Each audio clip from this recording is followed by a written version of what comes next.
The moment Marcus Taylor's moving truck pulled into the driveway of 247 Oakwood Lane, he knew his life was about to change.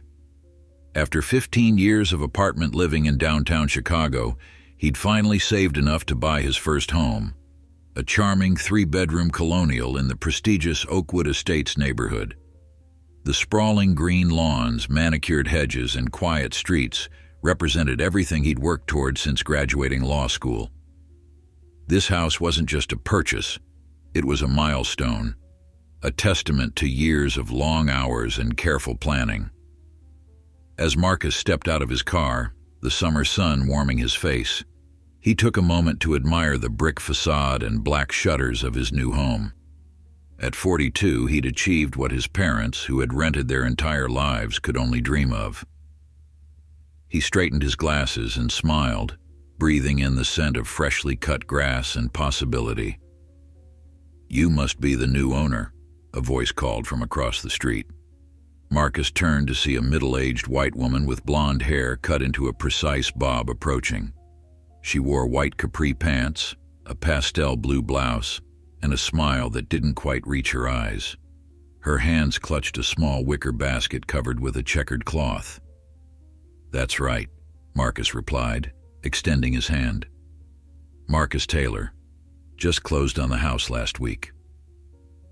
The woman hesitated for a fraction of a second before taking his hand, her grip limp. "Barbara Winters. I'm the president of the Oakwood Estates Homeowners Association. Welcome to the neighborhood." She offered the basket. Just a little welcome gift. Some local honey, homemade jam, and information about our community guidelines. Marcus accepted the basket with a grateful nod. "That's very kind, thank you." Barbara's eyes drifted past him to the moving truck, where 2 men were unloading a leather sectional sofa. Her smile tightened. "I see you've started moving in already. I should mention that the HOA has strict policies about move-ins. We prefer them to be conducted between 10 a.m. and 4 p.m. on weekdays to minimize disruption." Marcus checked his watch. 2:30 p.m. on a Friday. "We're well within those hours," he said, keeping his tone pleasant. 15 years as a corporate attorney had taught him the value of remaining calm, especially when dealing with people like Barbara. "Yes, well," Barbara said, smoothing her already smooth hair. "There are other guidelines you'll want to familiarize yourself with. Lawn maintenance standards, approved exterior paint colors, holiday decoration restrictions, that sort of thing. It's all in the packet." She gestured to the basket. "I'll be sure to review everything thoroughly," Marcus assured her, though he'd already read the entire HOA covenant before making an offer on the house. He knew exactly what he was getting into, or so he thought. Barbara lingered, watching as the movers carried more furniture toward the house. The previous owners, the Andersons, were such lovely people. Lived here for 20 years. They always kept the property in pristine condition. "I plan to do the same," Marcus said. "I've admired this neighborhood for years." "It's a very special community," Barbara agreed. "Very traditional. We all take pride in maintaining certain standards." Her eyes swept over him, taking in his tailored slacks and button-down shirt, as if reassessing her initial impression. Before she could say anything else, a sleek black BMW pulled into the driveway behind the moving truck, and a woman with dark curly hair stepped out dressed in surgeon scrubs. "Marcus, sorry I'm late," she called.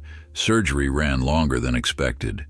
Barbara's eyebrows rose slightly as the woman approached. "Barbara, this is my sister, Dr. Lisa Taylor," Marcus said. "She's helping me move in today." "Oh," Barbara said, relief visibly washing over her face. "How nice. What kind of doctor are you?" "Cardiothoracic surgeon," Lisa replied, shaking Barbara's hand firmly. Barbara nodded approvingly. "Impressive. We have several medical professionals in the neighborhood. Dr. Wilson across the street is a dermatologist, and the Murphys 2 doors down. He's an orthodontist." Lisa smiled politely. "Wonderful. I'm just here to help Marcus settle in. I live downtown. closer to the hospital. I see, Barbara said, her gaze shifting back to Marcus with renewed curiosity. And what do you do, Mr. Taylor? Corporate law, Marcus replied. I'm a partner at Jennings, Wyatt and Associates. Barbara seemed to process this information, her expression shifting subtly. Well, that's wonderful. We have several attorneys in the neighborhood as well. She took a small step back. I should let you get back to your moving. Just remember, the HOA meeting is the first Tuesday of each month at 7 p.m. in the community center. We'd love to have you there. I'll be there, Marcus promised. As Barbara walked away, Lisa nudged him. Well, that was interesting, she muttered. Marcus shrugged. Just the usual neighborhood welcome wagon. Let's get these boxes inside. For the next few hours, Marcus and Lisa worked alongside the movers, arranging furniture and unpacking essentials. By early evening, the truck was empty, and Marcus stood in his new living room, surrounded by boxes but feeling a profound sense of satisfaction. This place is perfect for you, Lisa said, collapsing onto the newly positioned sofa. Great investment, too. Property values in this neighborhood have been climbing steadily for years. That's what my realtor said, Marcus agreed, handing her a cold beer from the cooler he'd brought. Plus, it's only 15 minutes from the office. Lisa took a long sip and grinned. Mom and Dad would be so proud. Their son, the homeowner in Oakwood Estates. Marcus smiled, thinking of their parents who had both passed away within a year of each other, just before he'd made partner at the firm. They would have loved this place. They would have, Lisa agreed, though Mom would have already rearranged all your furniture.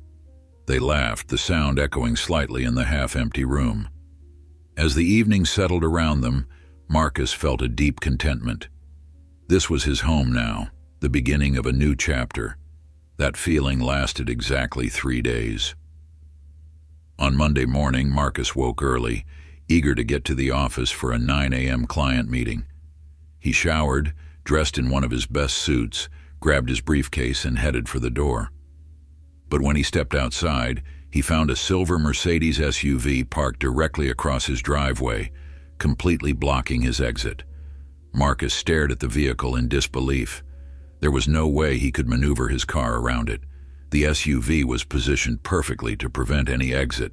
He checked his watch, 7:45 a.m. He had time to handle this, but not much. He walked to the Mercedes, looking for any sign of the owner. The vehicle was empty, with no note on the dashboard.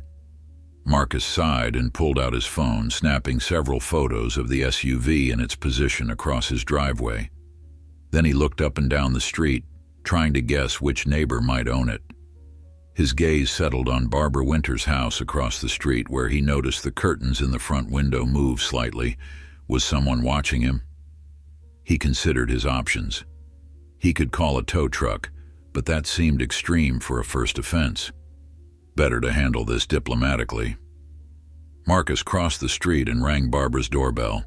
After a moment, the door opened, and Barbara appeared, already dressed in a pink tennis outfit, her hair perfectly styled despite the early hour.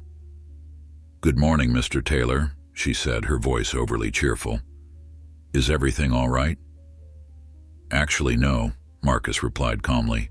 "Someone has parked across my driveway and I need to get to work. I noticed you might be able to see who it belongs to from your window." Barbara's expression remained neutral, but something flickered in her eyes. "Oh dear, how inconvenient. That would be Diane Schaefer's car. She's here for our morning tennis group." She glanced at her watch. "We're playing at 8:30, but we always meet early for coffee first." "I see," Marcus said. "Would you mind asking Diane to move her car? I have an important client meeting this morning." Of course," Barbara said, though she made no immediate move to do so. "Though I'm sure she'll be done in an hour or two. Perhaps you could just wait?" Marcus kept his expression pleasant, though he felt his patience beginning to fray. "I'm afraid that won't work. I need to leave now." Barbara sighed dramatically. "Well, If you insist, I'll go get her. 5 minutes later, a woman in her 50s with a tennis visor and a sour expression emerged from Barbara's house, car keys jangling in her hand. She approached Marcus, who was still standing on the sidewalk. "You must be the new neighbor," she said, not offering her hand. "Barbara says you need me to move my car." "Yes, please," Marcus said. "It's blocking my driveway completely." Diane looked him up and down, taking in his custom suit and polished shoes. "Well, I didn't realize anyone would be leaving so early. Most people in this neighborhood don't rush off at the crack of dawn." "It's nearly 8 a.m., Marcus pointed out. "Hardly the crack of dawn for a workday." Diane made a dismissive gesture with her hand. Fine, I'll move it. But you should know that street parking can be complicated around here with all our community events. The tennis group meets every Monday and Thursday." "I appreciate the information," Marcus said. "But in the future, please don't park across my driveway regardless of what time it is." Diane pursed her lips but said nothing as she walked to her Mercedes. As she pulled away, Marcus noticed Barbara watching from her doorway, an unreadable expression on her face. The incident left a sour taste in his mouth, but Marcus pushed it aside as he drove to work. Everyone had inconsiderate neighbors sometimes. This was probably just a one-time annoyance. By the time he returned home that evening, he had almost forgotten about the morning's events. He changed into more comfortable clothes and decided to explore his new neighborhood on foot, wanting to get a better feel for the community he'd joined. Oakwood Estates was even more impressive on a leisurely walk. The houses were a mix of colonial, Tudor, and modern designs, each one meticulously maintained with landscaping that must have cost a small fortune. Children played in sprinklers on front lawns, and several neighbors waved as Marcus passed. It was exactly the kind of place he'd always wanted to live. As he rounded the corner back onto his street, he noticed a small group of women standing in Barbara's front yard, tennis rackets in hand. Their conversation halted abruptly as he approached, and he couldn't shake the feeling they had been discussing him. "Good evening, ladies," he called, deciding to be proactive. "Beautiful night for a walk." Several of them murmured polite greetings, while Barbara stepped forward. "Mr. Taylor, how nice to see you out enjoying the neighborhood. Did you have a good first day as our neighbor?" "Apart from the parking issue this morning, yes," Marcus replied, keeping his tone light but direct. A tall woman with graying hair whom Marcus hadn't met yet raised an eyebrow. "Parking issue?" "Someone blocked my driveway," Marcus explained. But Diane was kind enough to move her car when asked. The women exchanged glances, and Barbara quickly interjected. "Just a misunderstanding. Diane didn't realize Mr. Taylor would be leaving so early. I normally leave for work around 7:45, Marcus said. "Pretty standard, I'd think." Of course, Barbara said, her smile tight. "We'll make sure it doesn't happen again." But as Marcus continued toward his house, he heard one of the women mutter something, followed by muffled laughter. He couldn't make out the words, but the tone was unmistakable. Something told him this wouldn't be the last misunderstanding he'd encounter in Oakwood Estates. That night, as Marcus unpacked books in his new home office, his phone rang. It was Lisa. "How's the new house?" she asked without preamble. "Beautiful," Marcus replied. "Everything I hoped for." "And the neighbors? Any more encounters with HOA Barbara?" Marcus hesitated. "Actually, yes. Someone blocked my driveway this morning." "What? Already? Please tell me you're not having issues 3 days in." "It's nothing," Marcus assured her, though he wasn't entirely convinced himself. "Just a neighbor who didn't realize I'd be leaving for work early. It's sorted out." Lisa sounded skeptical. "Keep an eye on that situation. You know how these exclusive neighborhoods can be sometimes." "I'm sure it was just a misunderstanding," Marcus said, though a nagging doubt had taken root in his mind. "Anyway, how was your day?" They chatted for a few more minutes before hanging up. Marcus stood at his front window, looking out at the quiet street. The houses were dark now, just porch lights glowing in the night. It was peaceful, idyllic even. Exactly what he'd worked so hard for. But as he turned away from the window, he couldn't shake the feeling that his welcome to Oakwood Estates wasn't quite as warm as the basket of jam and honey had suggested. Still, he was nothing if not adaptable. Whatever challenges this neighborhood might present, Marcus Taylor was more than prepared to handle them. The rest of Marcus's first week in Oakwood Estates passed without incident. He settled into a routine, adjusting to the longer commute and enjoying the peaceful evenings on his new patio. On Saturday morning, he woke early and spent hours meticulously mowing the lawn, trimming hedges and planting flowers along the walkway. The previous owners had left the landscaping in decent condition, but Marcus wanted it to be perfect. By mid-afternoon, sweat dripping from his brow, he stood back to admire his work. The property looked immaculate. "Not bad," a voice called from behind him. Marcus turned to see an older man with silver hair walking a golden retriever.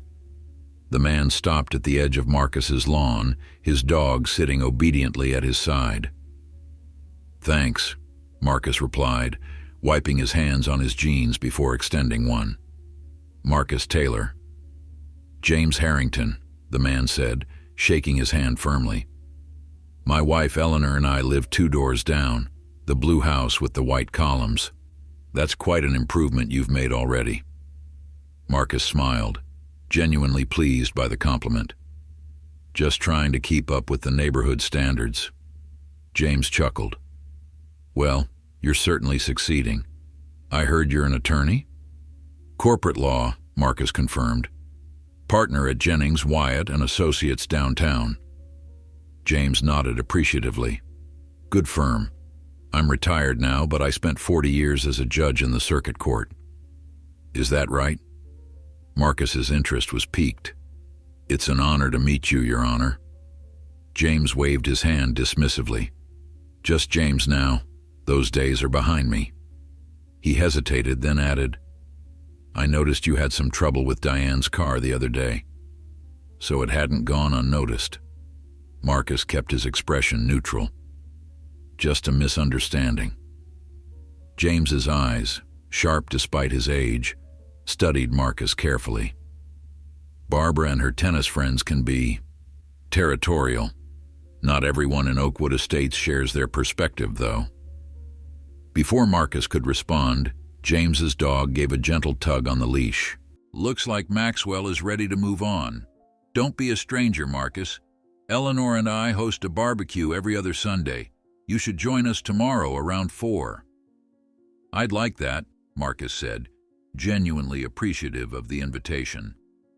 James nodded and continued his walk, leaving Marcus to ponder his words. Territorial. It was an interesting choice of terminology, one that suggested this wasn't just about parking. The next morning, Marcus was awakened at 6:30 a.m. by the sound of a car engine. He groaned, rolling over to check the time, then froze as he heard a car door slam. Something made him get up and peek through the blinds. His jaw tightened at what he saw. Barbara Winters was stepping out of her car, which was parked directly across his driveway. She was dressed in her tennis outfit again, but there was no racket in her hand. Instead, she was carrying a plate covered in aluminum foil. As Marcus watched, Barbara walked up to the house next door and rang the doorbell. Marcus pulled on a robe and stepped outside, crossing his lawn toward Barbara, who was now chatting with his neighbor, a middle-aged man in a bathrobe who looked half asleep. "Good morning, Barbara," Marcus called, his tone deliberately casual. Barbara turned, surprise flickering across her face before she composed herself. "Mr. Taylor, you're up early for a Sunday."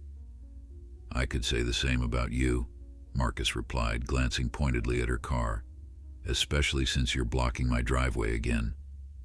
The neighbor, now fully awake, looked between them with undisguised curiosity. "Oh." Barbara placed a hand on her chest and feigned shock. I didn't even realize. I just stopped by to drop off some muffins for Mike and his family. She gestured to the plate in her hands. Sunday tradition. I see, Marcus said. Would you mind moving your car? I have plans this morning. Barbara's smile remained fixed, but her eyes hardened slightly. Of course, of course. Mike, these are lemon poppy seed, your favorite. Tell Susan I'll see her at book club on Wednesday. She handed the plate to the neighbor and walked back to her car, making a show of being apologetic while taking her time. Marcus waited patiently on the sidewalk, arms crossed over his chest. As Barbara finally pulled away, she rolled down her window. So sorry about that, Mr. Taylor. I promise it won't happen again. But there was something in her tone that suggested otherwise. Marcus simply nodded and returned to his house, his Sunday morning peace disturbed. This was no longer a coincidence. It was deliberate. The question was, why?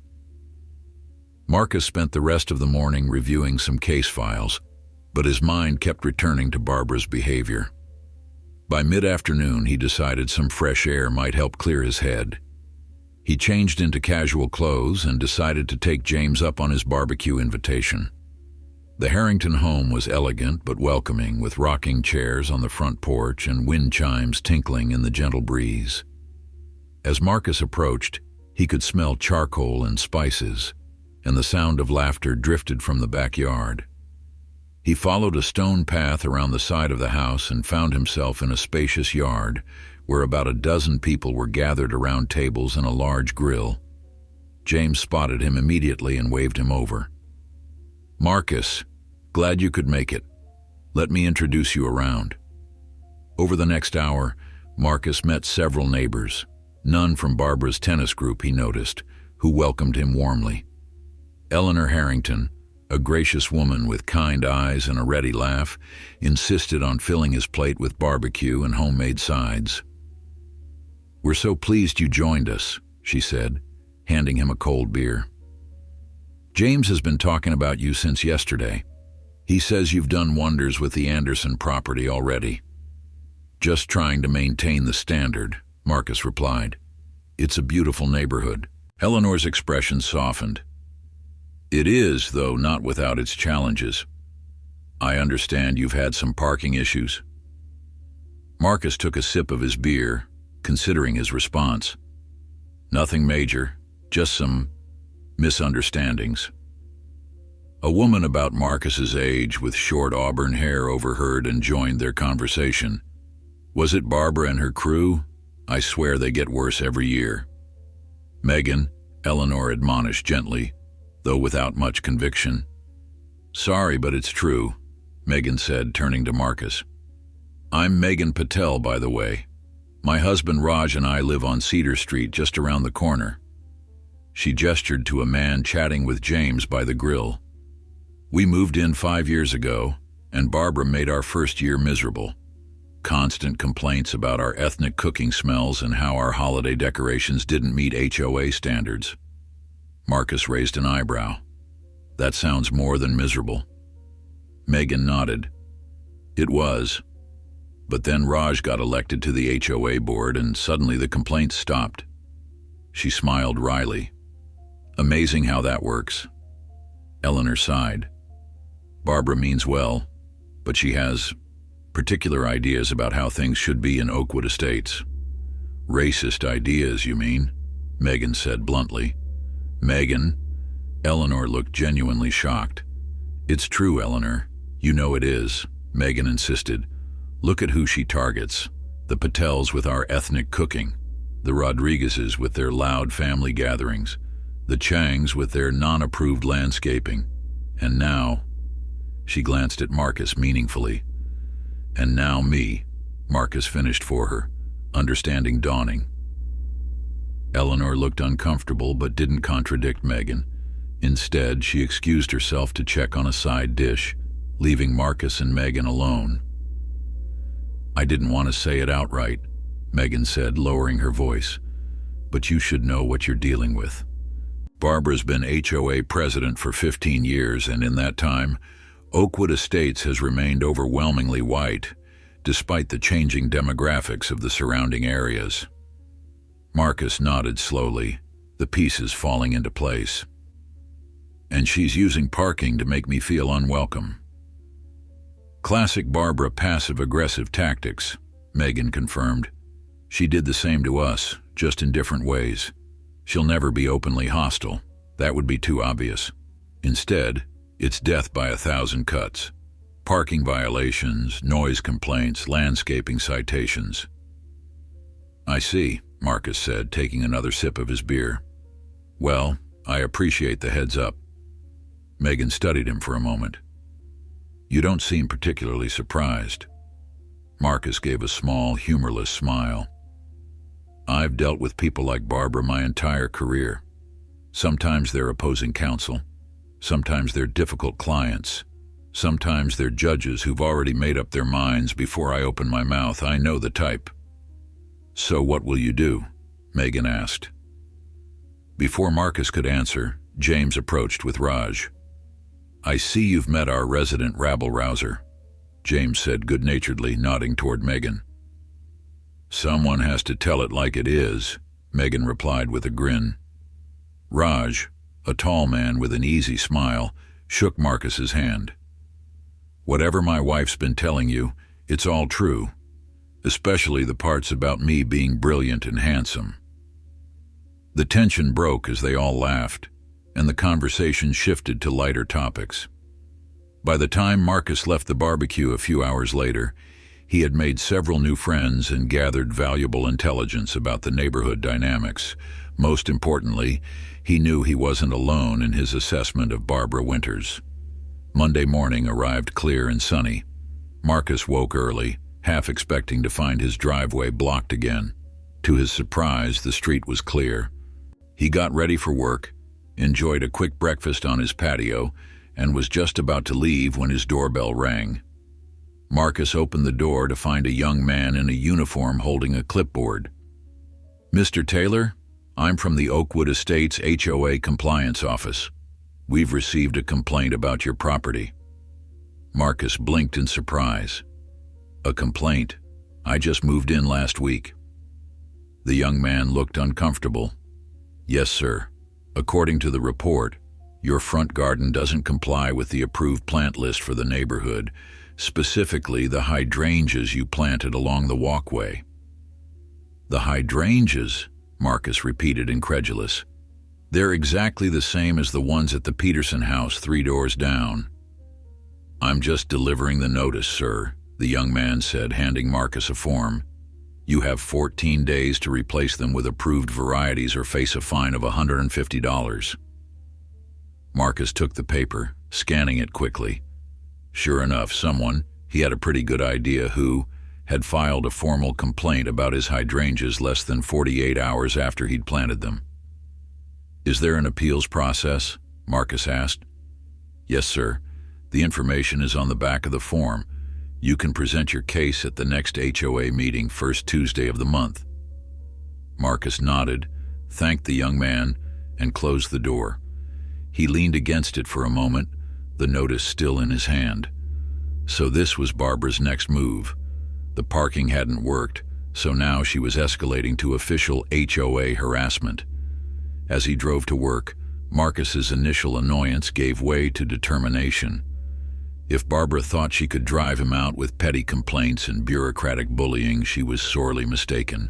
Marcus Taylor hadn't become a partner at one of Chicago's top law firms by backing down from a fight. When he arrived at his office, he called his assistant. Jennifer, I need you to clear my schedule for the first Tuesday evening of next month and pull everything we have on homeowners association laws in Illinois, particularly regarding discrimination and harassment. Is everything okay, Mr. Taylor?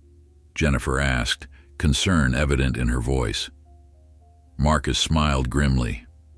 Everything's fine. I'm just preparing for a different kind of case. That evening, as Marcus pulled into his driveway, he noticed Barbara standing in her front yard watching him. He raised a hand in greeting, and she reluctantly returned the gesture. As their eyes met across the street, a silent understanding passed between them. The battle lines had been drawn. Barbara might have started this war, but Marcus was damn well going to finish it. The next 2 weeks passed in a strange sort of Cold War. Marcus didn't see Barbara's car blocking his driveway again, but he noticed other, more subtle forms of harassment.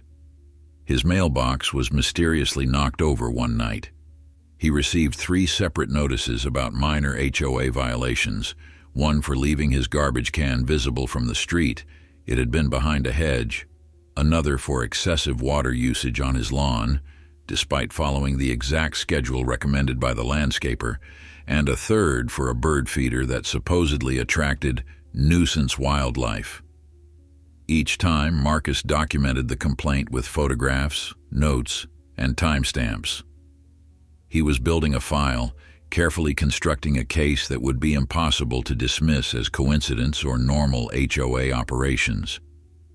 He also began speaking with other neighbors, those outside of Barbara's inner circle, gauging their experiences with the HOA under her leadership. What emerged was a clear pattern. While Barbara and her allies on the board were meticulous about enforcing rules for certain residents, others received far more lenient treatment. The division wasn't subtle. White homeowners who fit Barbara's vision of the right sort for Oakwood Estates rarely faced scrutiny, while families of color endured constant nitpicking and harassment. On Thursday evening, Marcus was working in his front garden, replacing the supposedly non-compliant hydrangeas with identical plants he'd purchased from an approved nursery, a pointless exercise designed solely to make him waste time and money. As he dug into the soil, sweat beading on his forehead despite the cooling evening temperature, a car pulled up to the curb. Raj Patel stepped out, dressed in business casual attire, clearly on his way home from work. "Please tell me you're not actually replacing those hydrangeas," he called, approaching with an incredulous expression. Marcus straightened up, wiping his hands on his jeans. "Just playing the game for now. These are exactly the same variety, just from an approved vendor." Raj shook his head, a knowing smile on his face. Classic Barbara move. She did the same thing to us with our rose bushes. He glanced at the plants. "Though I have to say, your garden looks fantastic. You've really transformed this place in just a couple of weeks." "Thanks," Marcus said, genuinely pleased by the compliment. "It's therapeutic after a long day at the office." Raj nodded in understanding. "Listen, I wanted to check in after our conversation at James's barbecue. Megan mentioned she might have been a bit direct about the situation with Barbara." Marcus chuckled. "I appreciated the honesty. Better to know what I'm dealing with." "True enough," Raj agreed. "Actually, that's partly why I stopped. The monthly HOA meeting is next Tuesday, and since you're new, I thought you might like to attend with us. Safety in numbers and all that." "I was planning to be there," Marcus said. "I have to appeal this hydrangea violation anyway." "Perfect," Raj said. "We usually grab dinner beforehand at Cooper's Tavern on Main Street. You're welcome to join us, Megan, me, the Harringtons, and a few others. Around 5:30? "I'd like that," Marcus replied. "Thanks for the invitation." After Raj left, Marcus finished planting the new hydrangeas, making sure to keep the receipt in his growing file of documentation. As he packed up his gardening tools, he noticed Barbara watching from her window across the street. He raised a hand in greeting, but she quickly disappeared behind the curtain. That weekend, Marcus invited Lisa over to see the progress he'd made on the house. As they sat on the patio enjoying glasses of wine, he recounted the ongoing situation with Barbara and the HOA. Lisa's expression darkened as he spoke. "This is ridiculous, Marcus. You should file a formal complaint." "I'm working on it," Marcus assured her. "But I need to build an airtight case first. Barbara's been doing this for years without consequences. She's careful to make everything seem procedural, like she's just enforcing the rules. Rules that somehow only apply to certain people," Lisa said, her voice tight with anger. "It's textbook discrimination." "Exactly," Marcus agreed. But proving discriminatory intent is tricky. I need to show a clear pattern, not just my personal experience. Lisa swirled the wine in her glass, thinking, "What about your neighbors, the ones who've experienced similar treatment?" "I've been talking to them," Marcus said. "Raj and Megan have been particularly helpful. They've offered to share their documentation from when they first moved in." "Good," Lisa nodded approvingly. "Strength in numbers." Marcus took a sip of his wine. "I'm also attending the HOA meeting on Tuesday. First time facing Barbara on her home turf." "Want me to come?" Lisa offered. "I can play the intimidating sister role." Marcus laughed. "Tempting, but I think I should handle this first round alone. Establish myself." "Fair enough," Lisa conceded. "Just remember, if you need backup, I'm one call away, and I can bring a team of surgeons who know exactly where to cut to cause maximum pain." "Noted," Marcus said with a grin.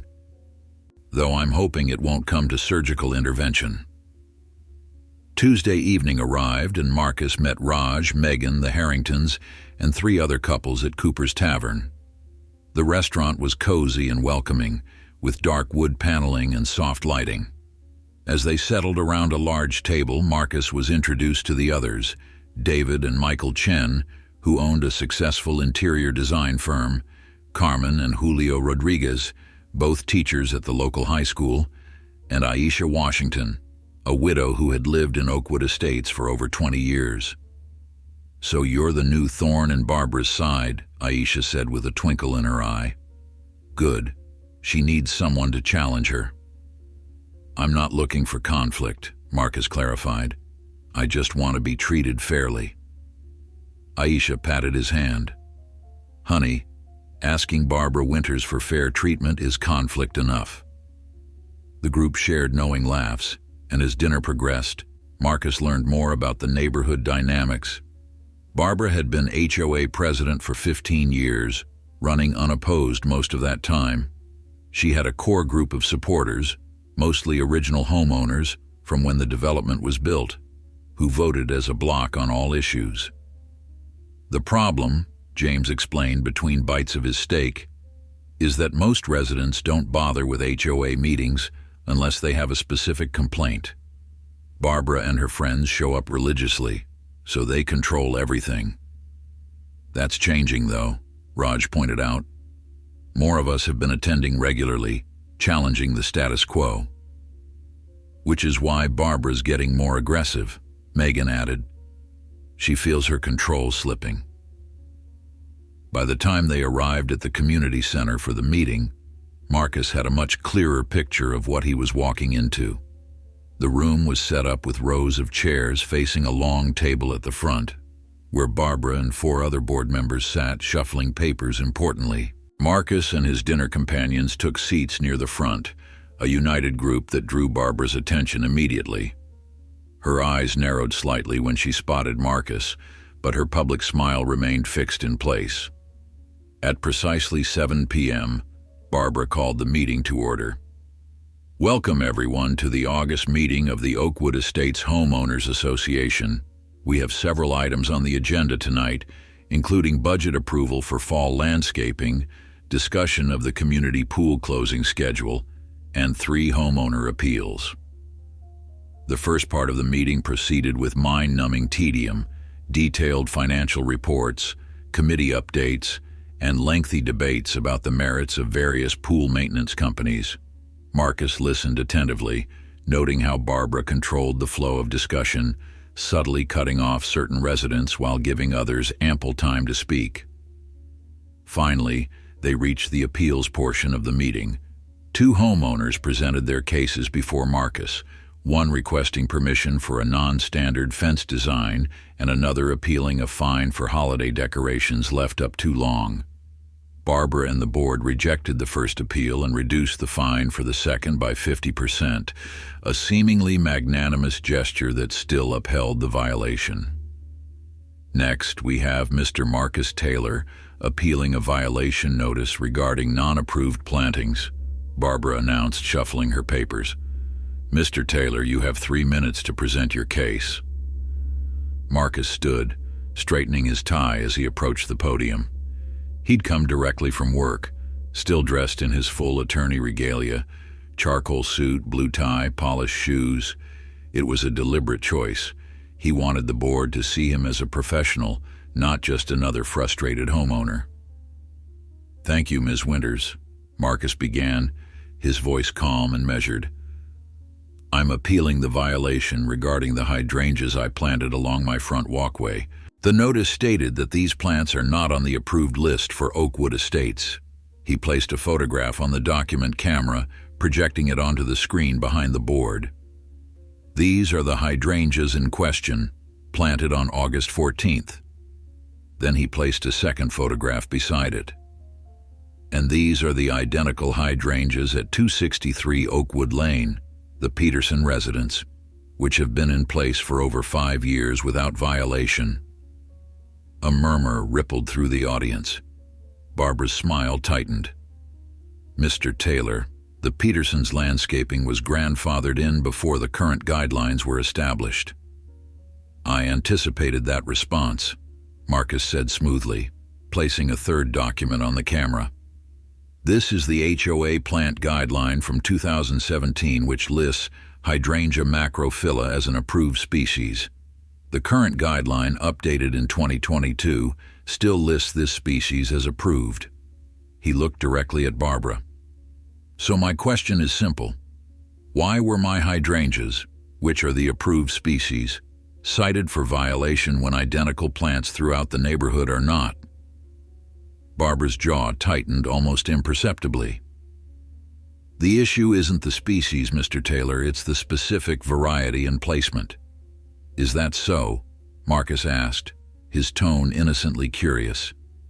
He placed another document on the camera.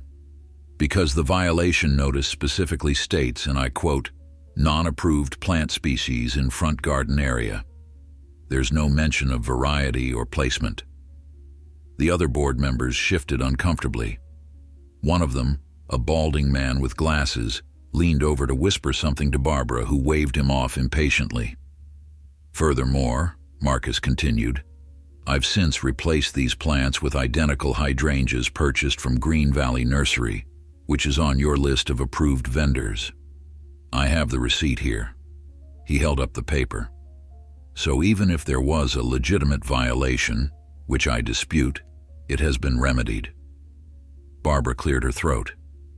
"Mr. Taylor, while we appreciate your thoroughness, the board needs to deliberate on this matter." "Of course," Marcus agreed reasonably. "But before you do, I'd like to request that the board provide clear, written guidelines on exactly what varieties of the approved species are acceptable and what constitutes appropriate placement. Without such specific guidelines, it's impossible for homeowners to comply with rules that seem to be applied selectively." The emphasis on the last word was subtle but unmistakable. Several audience members nodded in agreement, and Raj gave a small thumbs up from his seat. Barbara's face flushed slightly. "Your time is up, Mr. Taylor. The board will deliberate and provide our decision shortly." Marcus nodded and returned to his seat. The board members huddled together, whispering urgently. After several minutes, they straightened up, and Barbara tapped the microphone. "Regarding Mr. Taylor's appeal, the board has decided to dismiss the violation notice, as the issue has been remedied with the planting of new hydrangeas from an approved vendor." It was a small victory, but a victory nonetheless.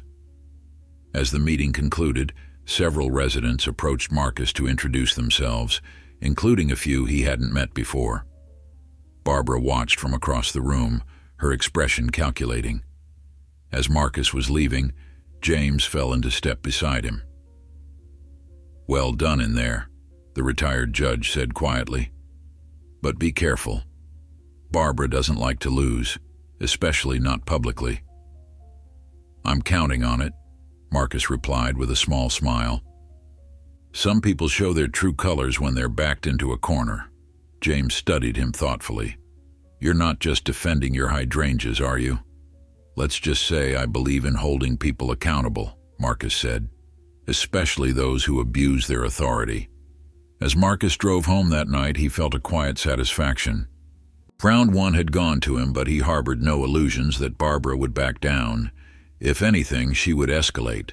The question was how and when. He didn't have to wait long to find out. The morning after the HOA meeting, Marcus woke to the sound of his phone buzzing. It was a text from Megan. "Check your front yard." Marcus slipped out of bed and moved to the window, pulling back the curtain. What he saw made him shake his head in disbelief. An official HOA violation notice had been staked directly in the middle of his front lawn. Even from the window, he could see the bright orange paper fluttering in the morning breeze, impossible for anyone passing by to miss. Marcus quickly dressed and went outside to retrieve the notice. As he pulled the stake from the ground, he noticed Barbara watching from her porch across the street, coffee cup in hand. She didn't wave or acknowledge him, just observed with a small, satisfied smile. The violation notice cited improper lawn maintenance, excessive grass length in northwest corner. Marcus walked to the specified area of his lawn and crouched down, running his hand over the grass. It was perhaps a quarter-inch longer than the rest, a difference so negligible that it would be impossible to detect without a ruler. As he stood, Marcus noticed Diane Schaefer, the tennis friend whose Mercedes had blocked his driveway that first morning, slowly driving by. She slowed even further as she passed his house, openly staring at the notice in his hand. Marcus nodded politely, and after a moment's hesitation, she returned the gesture before speeding up and continuing down the street. Back inside, Marcus added the new notice to his growing file. He was beginning to understand Barbara's strategy. The violations themselves were minor, often borderline absurd, but they created a public record that Marcus was a problem homeowner. More importantly, they were designed to send a message to the neighborhood: this newcomer doesn't belong. Marcus spent the rest of the morning working from home, making periodic glances out the window. Around noon, he saw Barbara and 3 other women, all from the tennis group, gathered on her front lawn, glancing in his direction as they chatted. It reminded him of high school, the way cliques would huddle together, making sure their target knew they were being discussed. His phone rang, interrupting his thoughts. It was Raj. "I heard about the lawn violation," Raj said without preamble. "News travels fast around here." "I'm not surprised," Marcus replied. The notice was displayed prominently enough that the International Space Station probably spotted it. Raj chuckled. "Barbara's pulling out the classics. She did the same thing to us, staked a violation notice about our mailbox being 2 inches too far from the curb." "It's petty," Marcus said, "but I get the strategy. Create a paper trail, make me look like a problem resident." "Exactly," Raj agreed. "But listen, the reason I'm calling, Megan and I are hosting a neighborhood potluck this Saturday. Nothing fancy, just a casual get-together. We'd love for you to come." "Sounds great," Marcus said. "What can I bring?" "Just yourself," Raj assured him. "We've got plenty. Around 6? After hanging up, Marcus returned to his work, but his concentration was broken by the sound of a car horn outside. He looked out to see a silver Mercedes, Diane's car, parked across his driveway again. She was nowhere in sight. Marcus grabbed his phone and keys and headed outside. This time he didn't bother looking for Diane. Instead, he took several photos of the car blocking his driveway, making sure to capture the license plate and the clear obstruction. Then he made a call. "Johnson's Towing?" "Yes, I need a vehicle removed from my property. It's blocking my driveway completely." 20 minutes later, a tow truck arrived. The driver, a burly man named Pete, assessed the situation with practiced eyes. "Yep, that's definitely blocking. You want it impounded or just moved?" "Impounded," Marcus said firmly. "This isn't the first time." Pete nodded and set to work, efficiently hooking up the Mercedes. Just as he was preparing to tow it away, Barbara came rushing across the street, Diane close behind her. "What do you think you're doing?" Barbara demanded, her face flushed with indignation. Marcus maintained his composure. "Having an illegally parked vehicle removed from my property." "This is outrageous," Diane exclaimed. "I was only going to be a few minutes." "Your car has been here for 25 minutes, Marcus replied calmly, "blocking my driveway completely, which is both a violation of HOA regulations and illegal under city ordinance." Barbara stepped forward, her voice dropping to a harsh whisper. "You're making a mistake, Mr. Taylor. This isn't how we handle things in Oakwood Estates." "How do you handle things, Ms. Winters?" Marcus asked, matching her quiet tone. "Selective enforcement? Intimidation? Because from where I stand, it looks like certain residents are held to different standards than others." Barbara's eyes narrowed. "You have no idea what you're talking about." "I think I do," Marcus countered. "And I think you should know that I've been documenting every interaction, every violation notice, every instance of harassment since I moved in." For a moment, uncertainty flickered across Barbara's face. Then she composed herself, turning to the tow truck driver. "This is a misunderstanding. Surely we can resolve this without resorting to such extreme measures." Pete looked uncomfortable, caught between the warring neighbors. "Ma'am, I've been called to do a job. The vehicle is clearly blocking this gentleman's driveway, which is against city regulations." "I'll move it right now," Diane said, fumbling in her purse for her keys. "I'm afraid it's too late for that," Pete replied. "Once I've hooked up the vehicle, I'm required to complete the tow. You can retrieve it from the impound lot on Industrial Drive. They're open until 8 p.m. Diane's face crumpled. "This is ridiculous. Barbara, do something." But Barbara had no authority here, and they all knew it. The tow truck pulled away with Diane's Mercedes, leaving the three of them standing on the sidewalk. "You'll regret this," Barbara said, her voice trembling slightly with anger.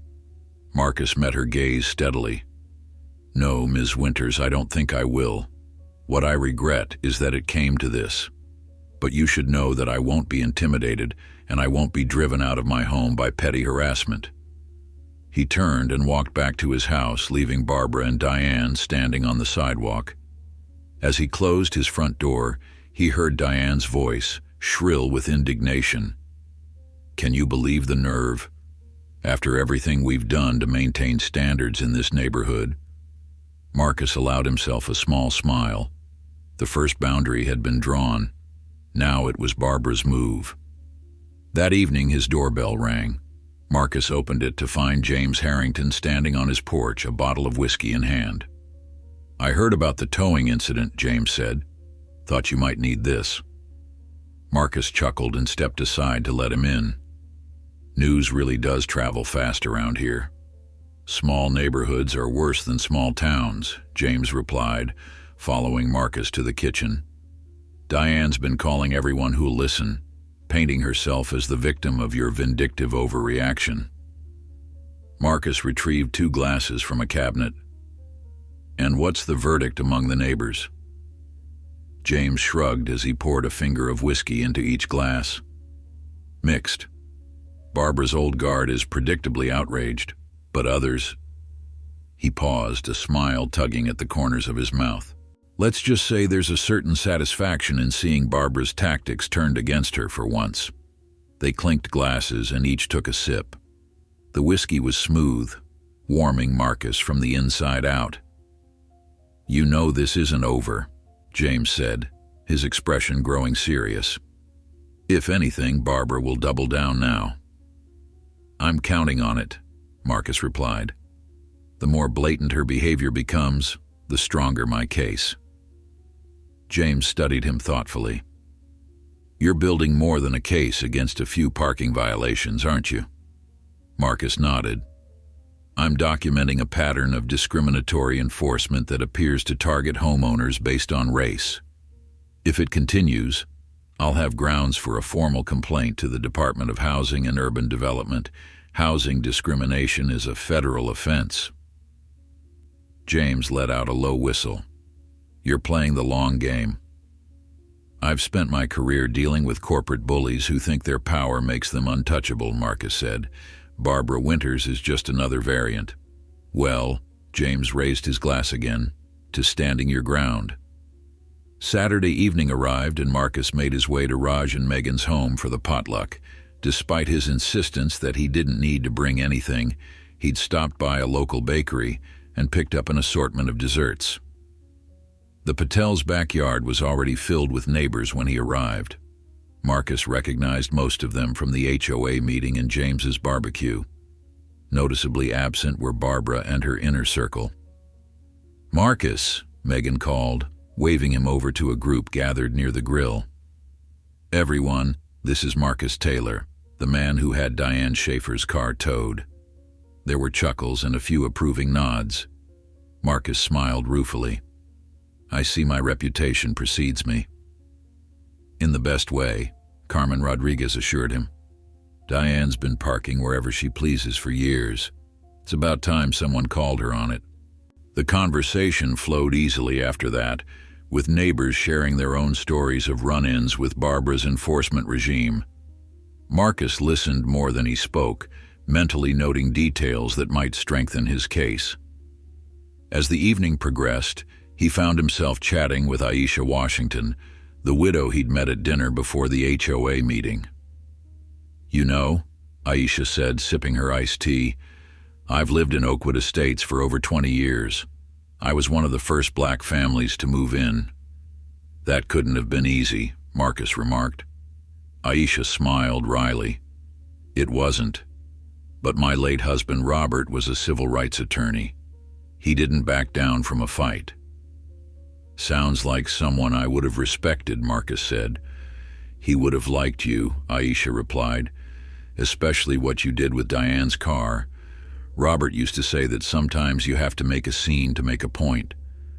"Wise man," Marcus nodded, "though I wasn't trying to make a scene, just enforce the same rules that Barbara is so fond of."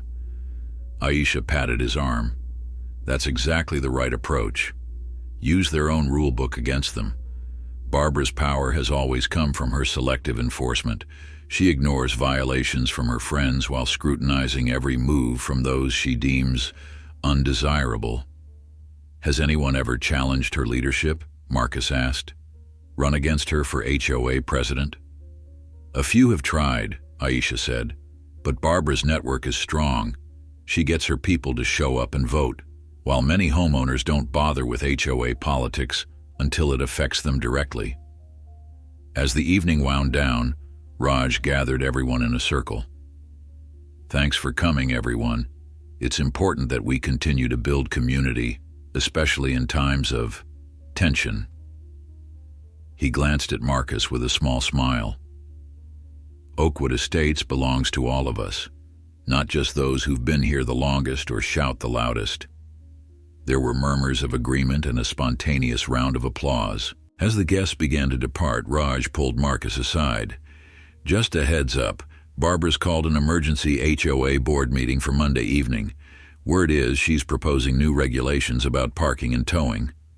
Marcus raised an eyebrow. "That was fast." "She's nothing if not efficient when she feels threatened," Raj said. "The meeting's closed to regular homeowners, but as a board member, I'll be there. I'll let you know what happens." Monday morning, Marcus left for work earlier than usual, anticipating trouble. His instincts proved correct. Barbara's silver Lexus was parked at the end of his driveway, not completely blocking it this time, but positioned in such a way that he'd have to carefully maneuver around it. Instead of confronting her, Marcus documented the partial blockage with photos, then skillfully navigated around her car. He was determined not to give Barbara the satisfaction of another confrontation before he had more evidence. That evening, Raj called with news from the emergency meeting. "It was exactly what we expected," Raj reported. "Barbara proposed new regulations requiring 72 hours written notice before any vehicle can be towed from Oakwood Estates property, including private driveways." "That's ridiculous," Marcus said. "It directly contradicts city ordinances about illegal parking." "Exactly what I pointed out," Raj agreed. The board voted 3-2 against the proposal, with me and David Chen dissenting. Even Barbara's allies couldn't justify something so clearly designed to target you. So what's her next move? Marcus asked. Hard to say, Raj replied. But she was livid when the vote didn't go her way. I'd stay alert if I were you. The warning proved prescient. The next morning, Marcus opened his front door to find Barbara's car once again blocking his driveway completely. This time there was no pretense of visiting a neighbor or dropping off muffins. The message was clear. If Marcus wanted to enforce the rules, Barbara would make sure he suffered for it. Without hesitation, Marcus called Johnson's Towing again. As he waited for them to arrive, he noticed several neighbors watching from their windows and front yards. The battle lines in Oakwood Estates were being drawn more clearly by the day, and everyone knew it. Pete from Johnson's Towing arrived with remarkable efficiency, clearly remembering the address from his previous visit. He surveyed the situation with a knowing look. Same car, different day? He asked, already preparing his equipment. Different car, same owner, Marcus replied, gesturing toward Barbara's silver Lexus. The Mercedes belonged to her friend. Pete whistled low. Sounds like you've got yourself a situation here. You could say that, Marcus agreed, watching as Pete positioned the tow truck. Within minutes, a small crowd had gathered on the sidewalk. Megan and Raj stood together, arms crossed. The Chens watched from their driveway down the street. Even James and Eleanor had emerged from their morning walk to observe the proceedings. Barbara was nowhere to be seen, though her car remained stubbornly parked across Marcus's driveway. As Pete began to secure the vehicle for towing, Barbara's front door flew open. She emerged in a silk bathrobe, her hair uncombed, looking nothing like the polished HOA president the neighborhood was accustomed to seeing. "What do you think you're doing?" she demanded, striding across the street. "That's my car." Marcus remained calm. "Yes, and it's blocking my driveway, just like Diane's car was 2 days ago. The same rules apply, Ms. Winters." "This is harassment," Barbara declared, looking around at the assembled neighbors as if seeking support. "He's targeting me because I enforce the HOA regulations." Pete paused in his work, clearly uncomfortable with the escalating tension. "Ma'am, your vehicle is illegally parked. If you move it now, I can release it without charge." For a moment it seemed Barbara might accept the offer. Then her gaze locked with Marcus's, and her expression hardened. "No, I want everyone to see what kind of person has moved into our neighborhood. Someone who calls a tow truck instead of speaking to his neighbors like a civilized person." Marcus raised an eyebrow. "I believe in following the rules, Ms. Winters. All the rules, applied equally to everyone.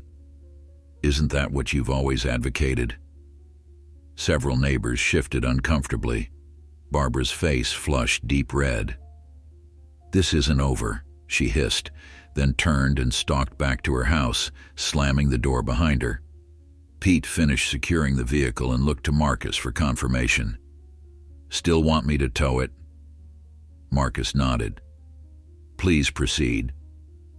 As the tow truck pulled away with Barbara's Lexus, the gathered neighbors began to disperse, quiet conversations breaking out among small groups. Marcus noticed several people approaching him, not Barbara's usual allies but others, many of whom he'd only seen from a distance until now. A tall man in his 60s extended his hand. "Walter Green. My wife and I live on Cedar Court. Just wanted to say it's about time someone stood up to her." "Agreed," added a younger woman with a jogging stroller. "I'm Heather Kim. Barbara cited us 3 times last year for having a basketball hoop in our driveway, called it an unsightly recreational apparatus." One by one, neighbors introduced themselves, sharing their own stories of Barbara's selective enforcement. It was as if a dam had broken, years of frustration pouring out now that someone had finally challenged the status quo. After the impromptu gathering dispersed, Raj approached Marcus with a grin. You've become quite the neighborhood hero." "Not my intention," Marcus replied. "I just want to be treated fairly." "Sometimes standing up for yourself helps others find their courage," Raj observed. "Barbara's ruled by fear for too long. People are tired of it." Marcus nodded thoughtfully. "I'm beginning to see that." Later that afternoon, Marcus received a call from Pete at Johnson's Towing. "Just wanted to give you a heads up," Pete said. "That lady, Barbara Winters, she came to retrieve her car and caused quite a scene. Threatened to sue us, said we'd violated HOA regulations." "I'm sorry to hear that," Marcus said, "though it doesn't surprise me." "No worries," Pete assured him. "We deal with angry folks all the time. But here's the thing. She was asking a lot of questions about you. Wanted to know if you had some kind of arrangement with us, if you'd towed other cars before. Seemed real interested in finding something she could use against you." Marcus sighed. "Thanks for the warning, Pete, and for handling this professionally." "Just doing my job," Pete replied. "Though between you and me, if your driveway gets blocked again, we'll be there in 10 minutes flat. Some customers are worth prioritizing." That evening, Marcus called Lisa to update her on the situation. "You had her car towed?" Lisa exclaimed, a mixture of shock and admiration in her voice. "Marcus Taylor, I didn't think you had it in you." "She left me no choice," Marcus said. "She's been escalating this since day one." "Well, I'm proud of you for standing your ground," Lisa said. "But be careful. People like Barbara don't handle humiliation well." "I know," Marcus agreed. "That's why I'm documenting everything. The more she pushes, the stronger my case becomes." "Just make sure you're watching your back," Lisa warned, "and call me if things get worse. I can be there in an hour." The next morning, Marcus left for work without incident. No cars blocked his driveway. No new violation notices appeared on his lawn. The street was quiet, almost unnaturally so. As he drove to the office, Marcus couldn't shake the feeling that this was merely the calm before the storm. His instincts proved correct. When he returned home that evening, he found 3 separate violation notices staked in his yard, one for non-compliant exterior lighting, another for excessive water usage, and a third for unapproved window treatments. This last one was particularly absurd. The notice cited curtains that were visible from the street as being inconsistent with neighborhood aesthetic standards. Marcus collected the notices, adding them to his growing file. As he entered his house, his phone rang. It was Aisha Washington. "Marcus, have you checked your mail today?" she asked without preamble. "Not yet," he replied. "Why?" "There's a notice about a special HOA meeting next Tuesday," Aisha explained. "Barbara's calling for a vote on a series of new enforcement measures. It looks like she's trying to push through changes that would give the board, meaning her, even more power." Marcus retrieved the mail and found the notice Aisha had mentioned. The proposed changes included stricter regulations on everything from lawn care to trash can placement, increased fines for violations, and most tellingly, a new rule requiring board approval for any legal action taken by homeowners against other residents. "This is clearly targeted at me," Marcus said. "Without question," Aisha agreed. "But here's the good news. People are angry.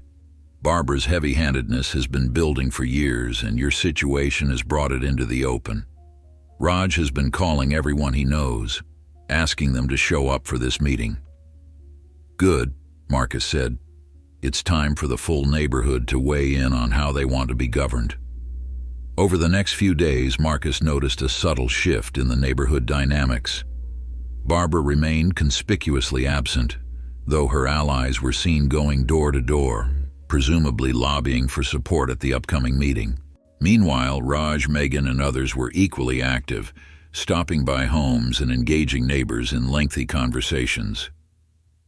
The weekend before the special meeting, Marcus was working in his garden when David Chen stopped by. Thought you might want to see this, David said, handing Marcus a printed email. It's being circulated among some of the older residents. Marcus scanned the document, his expression growing increasingly incredulous. The email, signed by Barbara, portrayed Marcus as a disruptive force in the community who does not share our values or respect our traditions. It went on to suggest that his presence was already causing property values to decline and urged residents to support the new enforcement measures to protect our investment and way of life. She's not even trying to hide her motivations anymore, Marcus remarked, handing the paper back to David. That's actually good for us, David pointed out. The more blatant her discrimination becomes, the more people see it for what it is. True, Marcus agreed. Though I'm concerned about this meeting. If Barbara manages to push these new rules through, it could make things significantly worse for everyone. David smiled enigmatically. Don't worry too much. We've been preparing our own surprise for Tuesday. On Monday, Marcus received another call from Raj. Just a quick update. We've been counting votes and it's going to be close. Barbara's longtime supporters are reliable, but we've made inroads with a lot of residents who normally don't engage with HOA politics. The key will be turnout. What can I do to help? Marcus asked. Just be ready to speak, Raj advised. People want to hear from you directly. Be professional, be calm, but be honest about what you've experienced. Tuesday evening arrived, and Marcus made his way to the community center. As he approached the building, he was stunned by the number of cars in the parking lot. Typically, HOA meetings attracted 20 or 30 residents at most. Tonight, it appeared that well over 100 people had shown up. Inside, the usual meeting room was overflowing.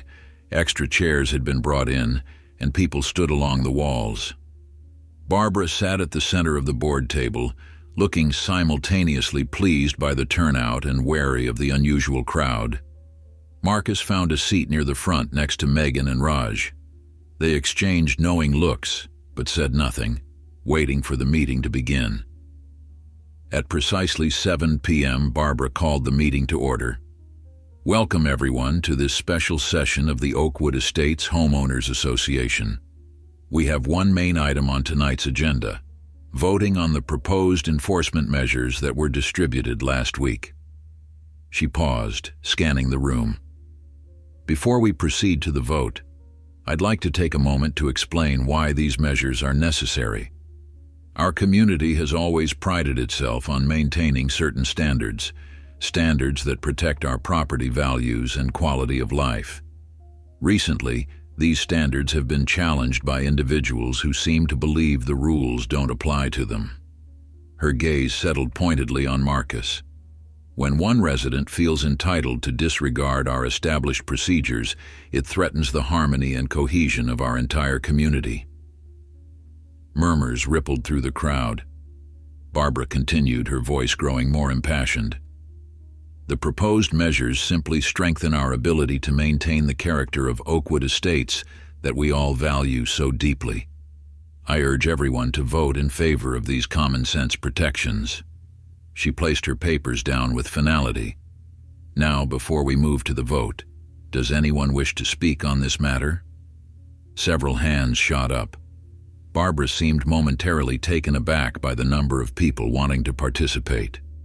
She pointed to an older man in the front row, one of her reliable allies. Thank you, Barbara, the man said, standing. I've lived in Oakwood Estates for 23 years, and I've always appreciated how well-maintained our neighborhood is, thanks to the HOA's vigilance. I fully support these new measures. Barbara nodded approvingly. Thank you, Gerald. Anyone else? Raj raised his hand, and Barbara reluctantly acknowledged him. I'd like to hear from our newest resident, Marcus Taylor, since many of these proposed changes seem to be in response to his experiences here. All eyes turned to Marcus. Barbara's lips thinned, but she couldn't reasonably object. Mr. Taylor, would you like to speak? Marcus stood, adjusting his tie. He'd come straight from work again, dressed impeccably in a dark blue suit that radiated professionalism and authority. He took a moment to look around the room, making eye contact with several neighbors before beginning.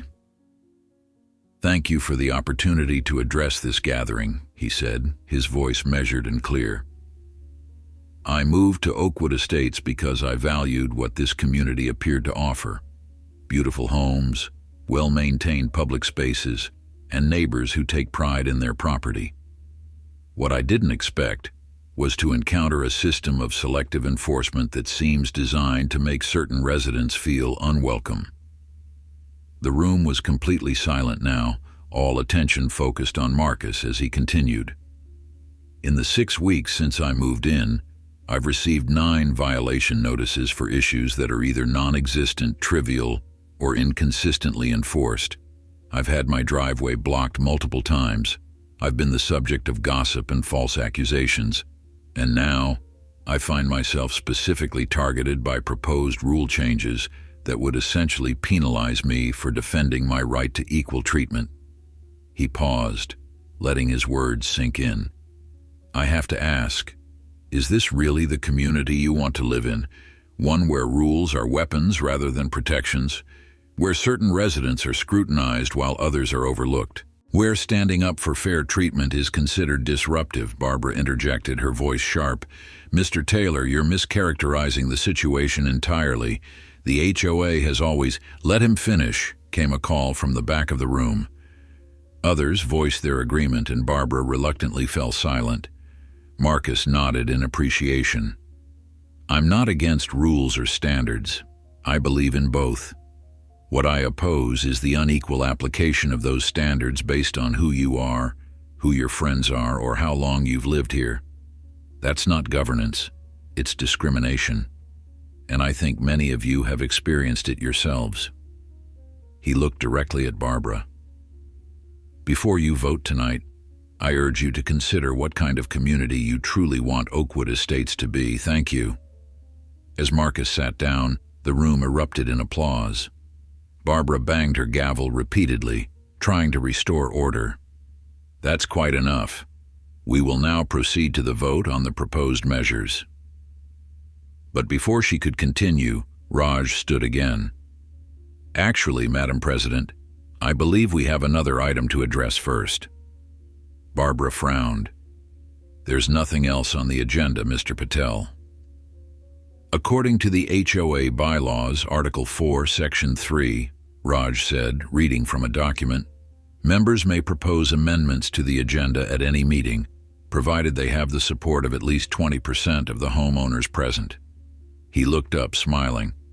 "I'd like to propose an amendment to tonight's agenda to include a vote of no confidence in the current HOA leadership, and if passed, an immediate election for new board members." The room exploded with voices. Barbara's face went pale, then flushed with anger. She banged her gavel furiously, but the noise only grew. This was the surprise David had hinted at, a coordinated effort to remove Barbara from power entirely. As the chaos continued, Marcus caught Raj's eye and nodded in quiet appreciation. The battle for Oakwood Estates had just entered a new phase, and for the first time, Marcus felt confident that change was possible. Barbara's reign of selective enforcement might finally be coming to an end.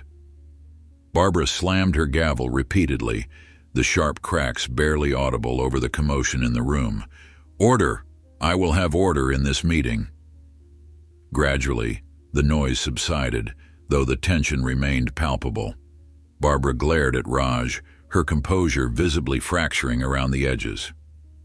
"Mr. Patel, this is completely out of line. You can't simply call for a vote of no confidence without proper procedure." "Actually, he can," came a voice from the back of the room. James Harrington stood, his tall frame commanding attention. "As a retired judge, I've taken the liberty of reviewing the HOA bylaws thoroughly. Article 4, Section 3 does indeed allow for agenda amendments with sufficient support, and Article 7, Section 2 specifically provides for votes of no confidence in leadership at any properly constituted meeting." Barbara's face paled further. This This is absurd. A coordinated ambush. It's democracy, Barbara, James replied calmly. Something this HOA has been sorely lacking. David Chen stood next. I second Mr. Patel's motion to amend the agenda. According to the bylaws, we now need a show of hands from 20% of homeowners present to proceed. Barbara looked around desperately. This is highly irregular. The board needs time to... The bylaws don't require board approval for this procedure, James interrupted. Only the support of the homeowners present. Barbara fell silent, her knuckles white as she gripped the edge of the table. David continued. All those in favor of amending tonight's agenda to include a vote of no confidence in the current HOA leadership, please raise your hands. Hands shot up throughout the room, far more than the 20% required. David nodded. The motion passes. We will now proceed with the vote of no confidence. Barbara's composure finally cracked. You can't do this.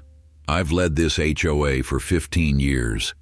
I've maintained property values and community standards when no one else was willing to put in the work. Is that what you call it? Work? Heather Kim stood, her voice clear and strong. My family has received 17 violation notices in the 2 years we've lived here. 17. Yet the Thompsons next door, who haven't weeded their garden once this year, haven't received a single citation. Another resident stood. My Christmas lights were excessive and garish according to your violation notice, but the Miller's identical display was featured in the community newsletter as festive and spirited. One by one, homeowners rose to share their experiences, stories of selective enforcement, arbitrary rulings, and thinly veiled discrimination. The dam had broken, and years of frustration poured forth. Barbara seemed to shrink in her chair as the testimonies mounted. Marcus observed in silence. This wasn't his victory. It belonged to the community that had endured Barbara's reign for so long. He caught Aisha's eye across the room, and she gave him a small, knowing smile. Sometimes all it took was one person willing to stand up first. After nearly 30 minutes of testimonies, James called for order. I believe we've heard enough to proceed with the vote. According to the bylaws, a vote of no confidence requires a simple majority of homeowners present to pass. He turned to Barbara. Madam President, would you like to speak before we vote? Barbara straightened in her chair, smoothing her jacket with trembling hands. When she spoke, her voice was brittle but controlled. I have dedicated 15 years of my life to this community. Everything I've done, everything, has been to maintain the standards and values that make Oakwood Estates special. If some of you feel that's no longer important, then so be it. But don't come crying to me when property values plummet and the neighborhood character we've worked so hard to preserve is destroyed. She glanced directly at Marcus, her eyes cold. Some people will never understand what it takes to maintain a community like this. They move in expecting all the benefits without any of the responsibilities. Marcus met her gaze calmly, refusing to be baited into a response. Barbara's thinly veiled implications weren't lost on anyone in the room. James cleared his throat. We'll now proceed with the vote. All those in favor of the motion of no confidence in the current HOA leadership, please raise your hands. Hands rose throughout the room, not everyone, but clearly a majority. James nodded. The motion passes. According to the bylaws, this triggers an immediate election for new board members. Do we have nominations? Raj stood. I nominate David Chen for president. Second, called Megan. David looked surprised but nodded his acceptance. I'm willing to serve if elected. I nominate Aisha Washington for vice president, called Eleanor Harrington. Second, Marcus added, raising his hand. Aisha smiled. I accept the nomination. Over the next 20 minutes, nominations were made for the remaining board positions. When the slate was complete, James called for a vote on each position.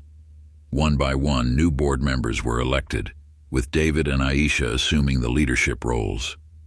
Barbara and her allies sat in stunned silence as their power was systematically dismantled. When the final vote was tallied, Barbara stood abruptly. "I hope you all know what you're doing," she said, her voice tight with emotion. 15 years of work, undone in a single night. Without waiting for a response, she gathered her papers and strode from the room, followed by several of her closest supporters.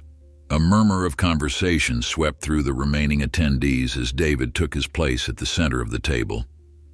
"Well," he said with a slightly bewildered smile, "this wasn't how I expected tonight to go. But I'm honored by your trust, and I promise to lead this HOA with fairness and transparency." He glanced at the papers Barbara had left behind. "As for tonight's original agenda item, the proposed enforcement measures, I suggest we table that for now to give the new board time to review and possibly revise them. Is there a motion to that effect?" "So moved," called Raj. "Second," added Marcus. "All in favor?" David asked. The response was overwhelmingly positive. "Motion carries. The proposed measures are tabled pending review." David looked around the room. "Is there any other business that needs to be addressed tonight?" An older woman near the back raised her hand. "What about all those violation notices that were issued unfairly? Some of us have paid fines we shouldn't have had to pay." David nodded thoughtfully. "That's an excellent point. I propose that the new board conduct a review of all violation notices and fines issued in the past year. Where we find evidence of selective or unfair enforcement, those fines should be refunded." This suggestion was met with enthusiastic applause. David raised his hands for quiet. "I know there's a lot we want to address, but Rome wasn't built in a day. The new board will meet this week to establish priorities and develop a plan for moving forward. Our first official meeting will be next Tuesday at the regular time, and we welcome all residents to attend." With that, he officially adjourned the meeting. The room buzzed with excited conversation as people began to disperse. Many approached the newly elected board members to offer congratulations and suggestions. Marcus found himself surrounded by neighbors wanting to thank him for standing up to Barbara. "You were the catalyst we needed," Heather Kim told him, shaking his hand enthusiastically. "Some of us have been putting up with Barbara's discrimination for years, but no one was willing to challenge her directly." "I just wanted to be treated fairly," Marcus replied. "I had no idea it would lead to all this." "Sometimes that's all it takes," James said, joining them. "One person refusing to be bullied." As the crowd thinned, David approached Marcus. "I owe you a thank you. Your situation brought attention to problems that have been simmering for years." Marcus shook his head. "You don't owe me anything. This was a community effort." "True," David agreed. "But it might never have happened without you." He hesitated, then added, "I'm hoping you'll consider joining one of our committees. We need people with your perspective and backbone." "I'd be happy to help," Marcus said. "Just let me know where I'm needed." As they walked toward the parking lot, Raj and Megan fell into step beside them. "That went even better than we expected," Raj said with satisfaction. "I thought we might get enough support to block Barbara's new measures, but I never imagined we'd actually replace the entire board." "People were ready for change," Megan observed. "They just needed permission to believe it was possible." Marcus nodded, thinking about how quickly things had shifted. 6 weeks ago, he'd been excited about moving into his dream home, unaware of the battles that awaited him. Now he'd not only stood his ground, but had inadvertently helped spark a neighborhood revolution. The next morning, Marcus woke to the sound of his doorbell. When he opened the door, he found David, Aisha, and several other new board members standing on his porch. "Sorry to disturb you so early," David said, "but we wanted to deliver this in person." He handed Marcus an official-looking letter. It was a formal rescindment of all violation notices issued against his property, signed by the entire new board. "We reviewed your file last night," Aisha explained. "The violations were clearly retaliatory and selectively enforced. They've all been expunged from the record." Marcus was touched by the gesture. "Thank you. That means a lot." "It's just the beginning," David assured him. "We're committed to creating a fair and inclusive community where the rules apply equally to everyone." As they chatted on his porch, Marcus noticed Barbara emerge from her house across the street. She stood at the edge of her driveway, watching them with an unreadable expression. After a moment, she turned and went back inside without acknowledgement. "She's not taking it well," Aisha said quietly, following Marcus's gaze. 15 years of unchallenged authority, gone overnight. "Do you think she'll cause problems?" Marcus asked. David shrugged. "Probably. People don't give up power easily. But she's just one homeowner now, not the HOA president. Her ability to harass people has been significantly curtailed." After the new board members left, Marcus called Lisa to share the news. "They ousted her," Lisa exclaimed. "I'm impressed. Neighborhood coups aren't easy to pull off." "It wasn't really my doing," Marcus explained. "The community was ready for change. I just happened to be the catalyst." "Don't undersell yourself," Lisa countered. "Standing up to bullies takes courage, especially when you're new to a community. I'm proud of you, Marcus." That weekend, the new HOA board organized a community picnic in the neighborhood park, the first such event in years, according to longtime residents. Tables overflowed with potluck dishes representing diverse culinary traditions. Children played games on the grass while adults mingled, many meeting neighbors they'd barely spoken to before. Marcus brought a platter of his mother's famous jerk chicken, a recipe she'd taught him years ago. As he set it on the table, he felt a sense of belonging he hadn't expected to find so soon after moving in. "Quite a transformation, isn't it?" James observed, joining him with a plate of food. "I've lived here 20 years, and this is the first time I've seen some of these folks actually talking to each other." Marcus nodded. "It's amazing what can happen when people feel included rather than policed." As the afternoon progressed, Marcus noticed Barbara walking along the perimeter of the park, observing the gathering from a distance. She didn't approach, and no one invited her to join. The wounds were still too fresh, the memory of her reign too recent. "Give it time," Aisha advised, noting Marcus's gaze. "Change is hard for everyone, especially those who lose power in the process."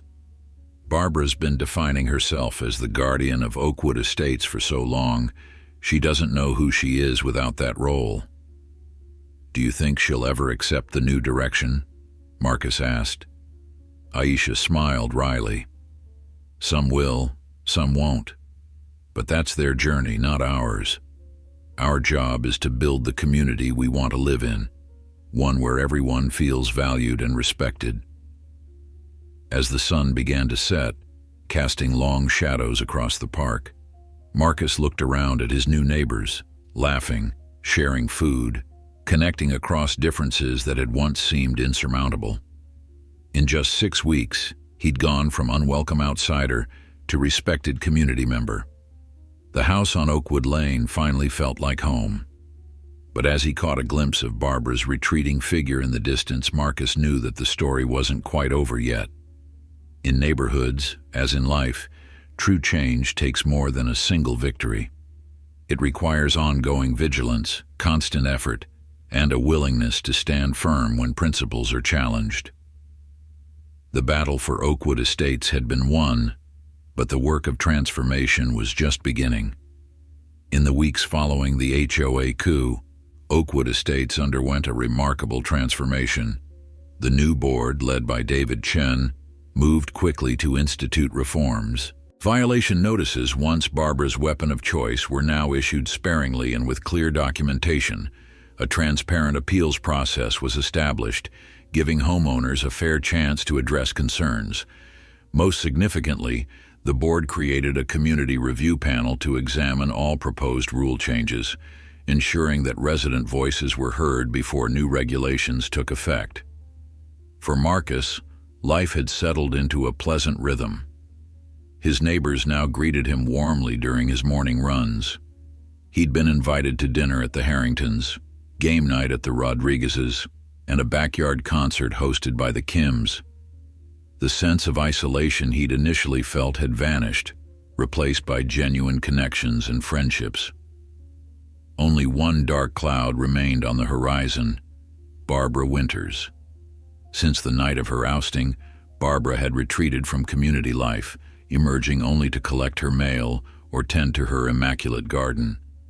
She responded to greetings with tight-lipped nods at best, complete silence at worst. Her tennis friends still visited, their cars conspicuously parked well away from any driveways, but the boisterous gatherings of the past had grown subdued. "She's plotting something," Megan insisted one evening as she and Raj shared drinks on Marcus's patio. "Barbara doesn't surrender, she regroups." "What can she do?" Marcus asked. "She's lost her position, lost her authority." "Don't underestimate her," Raj warned. "Barbara has deep connections in this community, people who benefited from her reign and resent its end. She's just waiting for the right opportunity." Marcus considered this. "Has she made any moves so far?" "Nothing overt," Raj admitted. "But there have been whispers, complaints about the new board being too lenient, concerns about declining standards. She's building a narrative." "Classic Barbara," Megan added. "She never confronts directly. She undermines slowly, carefully, until she's positioned to strike." Marcus nodded thoughtfully. In his legal career, he'd encountered many opponents who operated this way, appearing to concede defeat while quietly laying groundwork for a counterattack.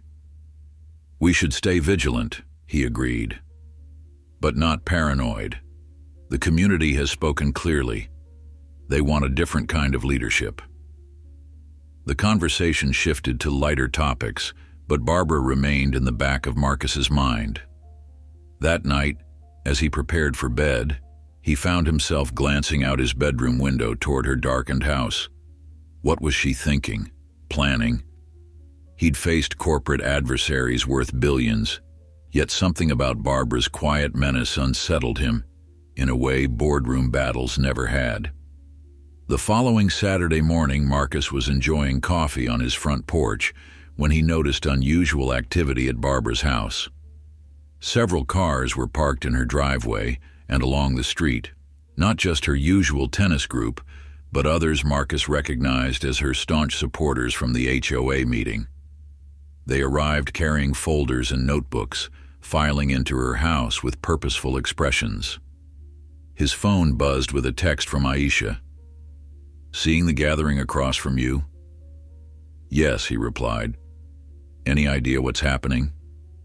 "Not certain," came the response. "But David received an email yesterday requesting access to all HOA financial records for the past 5 years, signed by 10 homeowners with Barbara at the top of the list." Marcus frowned. "Legal fishing expedition?" "Looks that way. David's complying.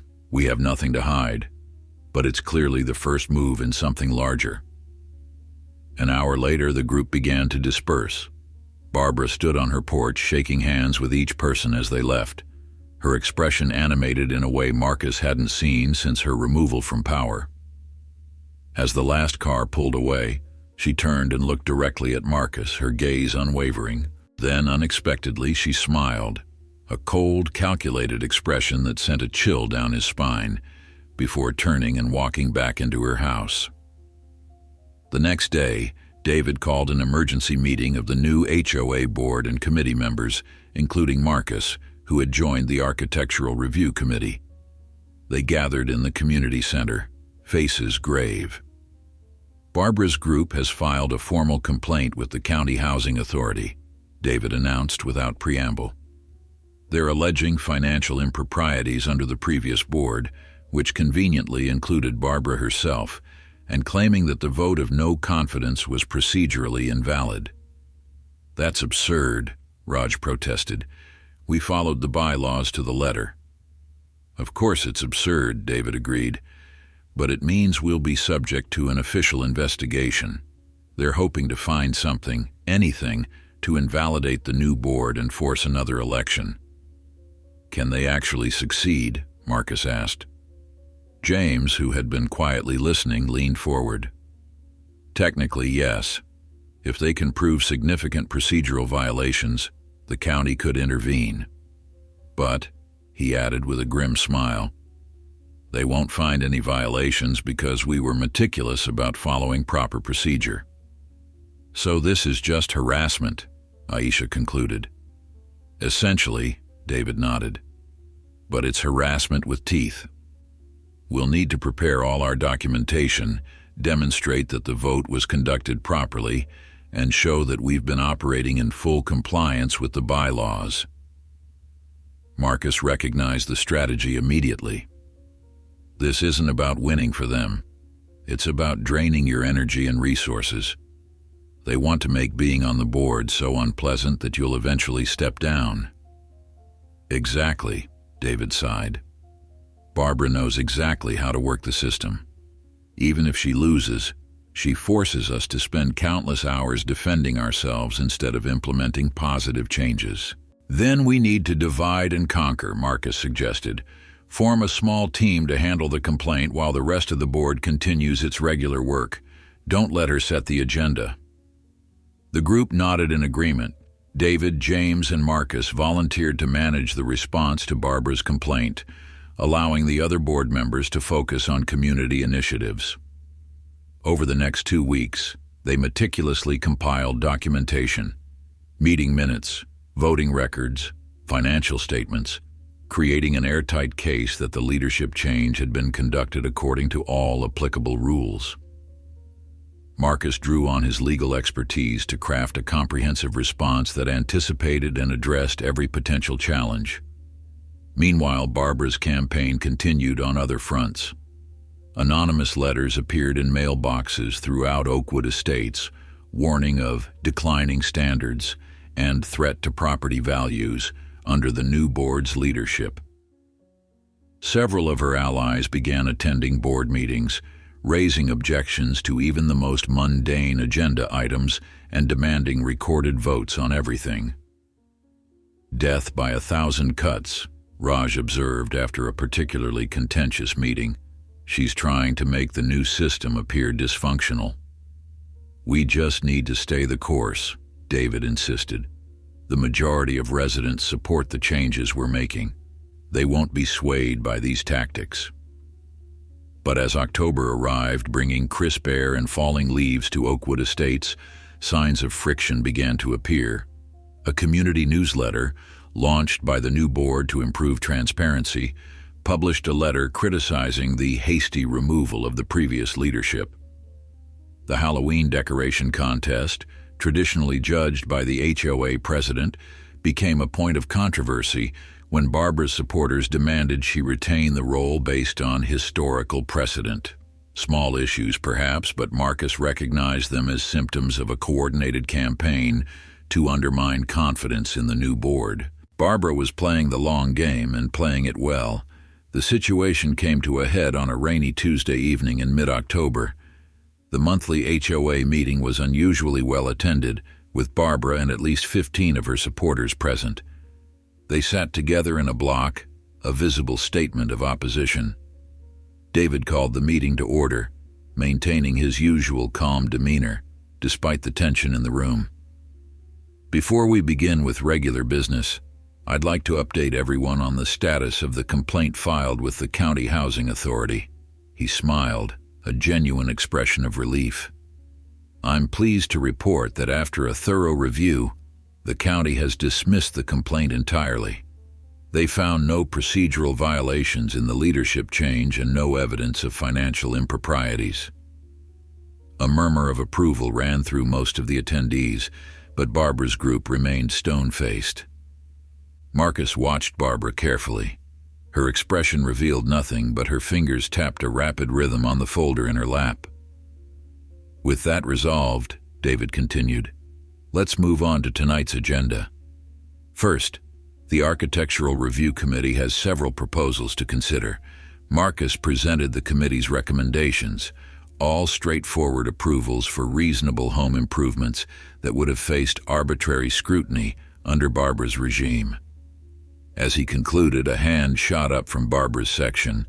It belonged to Gerald Thompson, one of her staunchest allies. I have concerns about the direction of this committee, he announced without waiting to be recognized. There seems to be a disturbing lack of standards being applied. The Morales family's gazebo, for instance, it's completely out of character with the neighborhood aesthetic. Marcus maintained his professional composure. The gazebo meets all size and setback requirements specified in the HOA covenants. There are no restrictions on style beyond those parameters. There's such a thing as community character, Gerald insisted. Under previous leadership, we maintained a cohesive visual standard. Now it seems anything goes.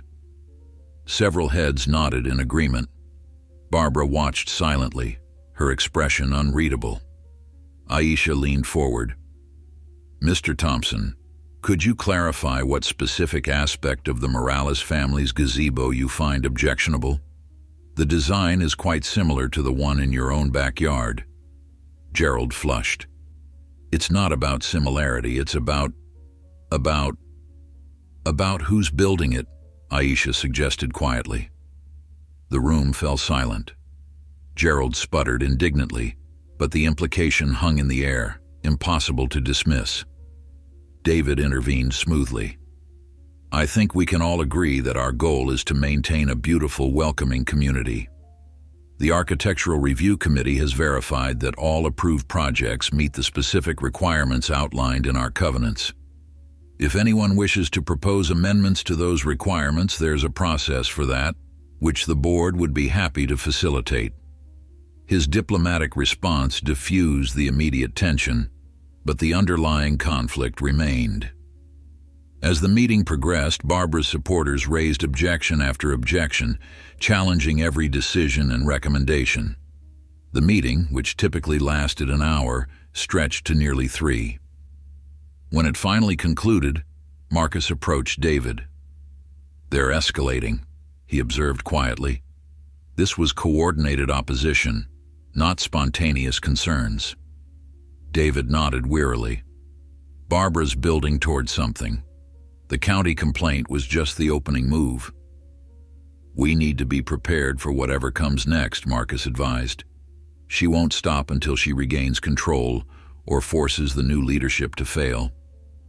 As they walked to the parking lot, Marcus noticed Barbara standing by her car, surrounded by her core group. They spoke in hushed tones, occasionally glancing toward Marcus and David.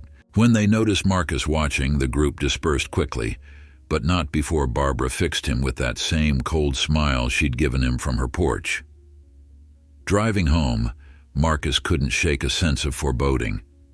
Barbara had been humiliated by her removal from power, her car towed from in front of the entire neighborhood. People like Barbara didn't simply accept such defeats. They retaliated. The question wasn't if, but when and how. As he pulled into his driveway, Marcus's headlights illuminated something on his front lawn, another HOA violation notice stabbed into the ground with vicious force. But this was impossible. The new board had eliminated the practice of public shaming with staked notices. Marcus approached cautiously, removing the notice from its stake. It wasn't official HOA stationery, but a mock-up designed to look similar. The alleged violation: disruption of community harmony and tradition. At the bottom, a handwritten note: this isn't over, not by a long shot. Marcus looked up at Barbara's house across the street. A silhouette stood at the window, watching. As Marcus stared back, the figure raised a hand in what might have been a wave or perhaps a warning, before disappearing behind the curtain. The battle for Oakwood Estates was entering a new phase, and Marcus knew it would be even more challenging than the first. Marcus brought the fake violation notice to the next board meeting, where it was met with grave concern. "This crosses a line," David said, examining the document. "It's designed to look official enough that some residents might believe the board is still issuing these notices." "Not just that," Aisha added. "It's explicitly threatening." James studied the handwriting at the bottom of the notice. "The question is, did Barbara write this herself, or is one of her supporters acting independently?" "Does it matter?" Raj asked. "Either way, it's harassment." "It matters for how we respond," Marcus explained. "If Barbara's directly involved, we're dealing with a calculated campaign. If it's a rogue supporter, that's still serious, but potentially easier to address." David sighed. "What do you suggest?" "First, document everything," Marcus advised. "I'm already keeping detailed records of all incidents. Second, we should send a community-wide communication clarifying that the board no longer uses staked violation notices, so residents know any such notices are unauthorized. And third," he continued, "I think we should consult with a law enforcement officer about what constitutes criminal harassment in this jurisdiction. We don't need to file a report yet, but we should understand where the legal lines are." The board agreed to these steps, with Raj volunteering to draft the community notice and James offering to speak with a police officer he knew. As they adjourned, David pulled Marcus aside. "Be careful," he warned. "Barbara's always been vindictive, but I've never seen her this obsessed. You're the symbol of everything she's lost, and that makes you her primary target." "I'll watch my back," Marcus promised. The next morning, Marcus left for work earlier than usual. He had a crucial client meeting downtown and couldn't afford any delays. As he backed out of his driveway, he noticed something odd about his car's handling. The steering felt heavy, unbalanced. He pulled over a block from his house and got out to investigate. What he found made his blood run cold. All 4 tires had been slashed, not completely through, but with small, precise cuts that would cause slow leaks. The damage was subtle enough that he might not have noticed until he was on the highway. Marcus took photos of each tire, then called for a tow truck. While waiting, he texted Raj to explain his situation. Within minutes, Raj pulled up beside him. "This is beyond petty harassment," Raj said, examining the damage. "This is dangerous." "And calculated," Marcus added. "The cuts are small enough that the tires wouldn't immediately go flat. If I hadn't noticed the handling issue, I could have had a blowout at high speed." Raj's expression darkened. "You need to file a police report." "I will," Marcus assured him. "But first, I need to check something." After arranging for his car to be towed to a garage, Marcus accepted Raj's offer of a ride to work. But instead of heading directly downtown, he asked Raj to drive slowly past Barbara's house. "What are we looking for?" Raj asked. "I installed a security camera last week," Marcus explained. "After finding that fake violation notice, it has a clear view of my driveway and part of the street." Raj nodded in understanding. "Smart move." As they passed Barbara's house, Marcus noticed her watching from her front window. She didn't withdraw when she saw them looking back. Instead, she raised her coffee mug in a mocking toast. "She wants you to know it was her," Raj observed. "But she'll make sure there's no direct evidence," Marcus replied. "People like Barbara are careful about maintaining plausible deniability." After his client meeting, Marcus went straight to the local police station to file a report about the tire slashing. The officer who took his statement was sympathetic, but realistic. "Without witnesses or video evidence directly showing someone damaging your tires, this will be difficult to pursue," she explained. "Do you have any proof of who might be responsible?" Marcus described the ongoing situation with Barbara, showing the officer his documentation of the various incidents. I can't prove she slashed my tires, but these events establish a pattern of escalating harassment. The officer nodded. I'll document everything in the report. If more incidents occur, having this on record will help establish a pattern. She paused, studying Marcus carefully. In the meantime, I'd recommend upgrading your security. Cameras covering all approaches to your property, motion-activated lights, maybe even a dash cam for your car. Already on it, Marcus assured her. That evening, Marcus installed additional security cameras and motion sensors around his property. As he worked, he noticed Barbara's tennis friends arriving at her house, their cars carefully parked along the street, none blocking any driveways. Through his front window, he could see them gathered in Barbara's living room, gesturing animatedly as they talked. His phone rang. It was Lisa. "How's life in the suburbs?" she asked. "Still battling the HOA dragon?" Marcus gave her a quick update on the situation, including the tire slashing incident. "That's it," Lisa declared. "I'm coming over this weekend. No arguments." "Lisa, you don't need to. My little brother is being terrorized by a suburban tyrant with too much time on her hands. I'm coming, and I'm bringing reinforcements." Before Marcus could ask what she meant by reinforcements, Lisa had ended the call.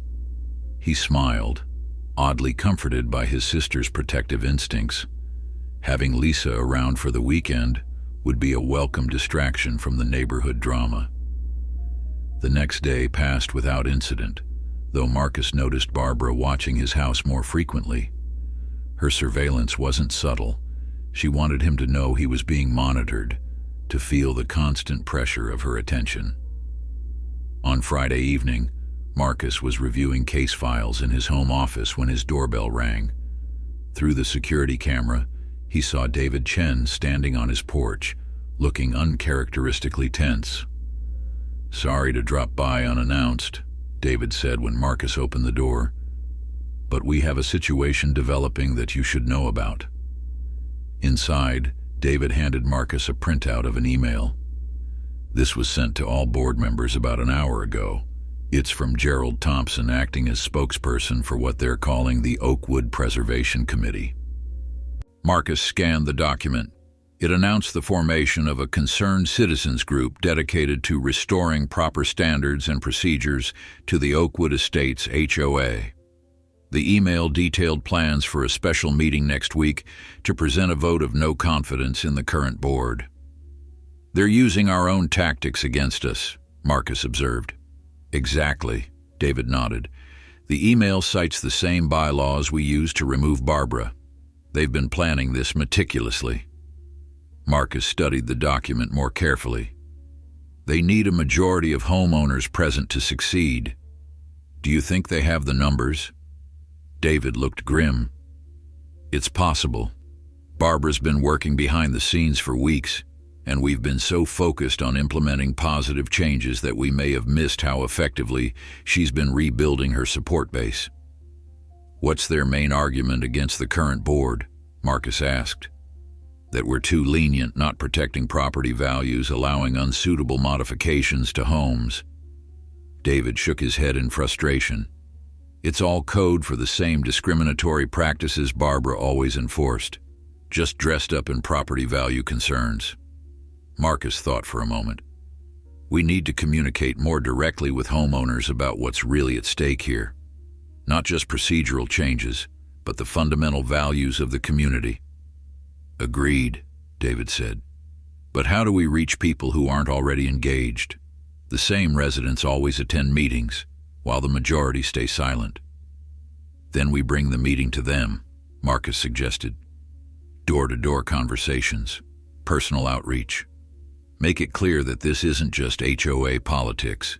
It's about what kind of community they want to live in." They spent the next hour developing a strategy, planning how to counter Barbara's move before the special meeting. As David was leaving, he paused at the door. "Marcus, be extra careful. Barbara's group is framing you as an outsider who's disrupted neighborhood harmony. You've become the face of everything they're fighting against." "I noticed," Marcus replied dryly. "Don't worry about me. Focus on saving the board. After David left, Marcus reviewed his security camera footage from the past few days, looking for any suspicious activity around his property. Nothing obvious stood out, but he noticed Barbara walking past his house multiple times each day, always slowing to study his property carefully. On 2 occasions, she appeared to be taking photos with her phone. Saturday morning arrived with a knock on Marcus's door. When he opened it, he found Lisa standing on his porch, accompanied by 2 stern-looking men in suits. "Marcus, meet Carlos and Jim," Lisa said, stepping inside without waiting for an invitation. They're colleagues from the hospital's security team, former police officers who now handle hospital safety. They've graciously offered to help us with our little neighborhood problem. Marcus shook hands with the men, both of whom had the alert, assessing gaze of experienced security professionals. "I appreciate the thought, Lisa, but I'm not sure what—" "They're going to evaluate your security setup and help us gather evidence," Lisa interrupted. "Carlos specializes in surveillance systems, and Jim is an expert in documentation for legal proceedings." The men nodded confirmation. "Dr. Taylor explained the situation," Carlos said. "What you're experiencing is a textbook harassment campaign. We can help you strengthen your defenses and build a case if it continues to escalate." Marcus glanced at his sister, who gave him a look that brooked no argument. "Fine," he conceded. "I could use the expert advice."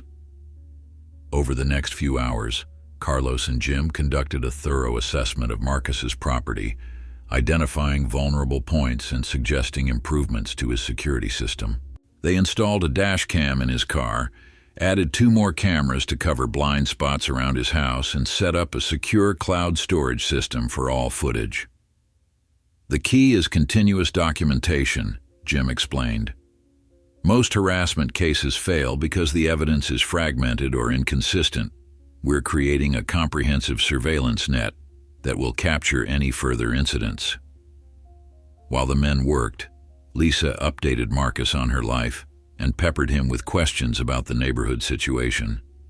When he mentioned the upcoming special meeting and the threat to the new board, she frowned thoughtfully. "So this Barbara woman is trying to regain power through a procedural maneuver?" "Essentially," Marcus confirmed. "She's been quietly building support, positioning herself as the defender of traditional standards against the new board's supposedly lax policies." Lisa's expression hardened. "Sounds like we need to attend this meeting." "We?"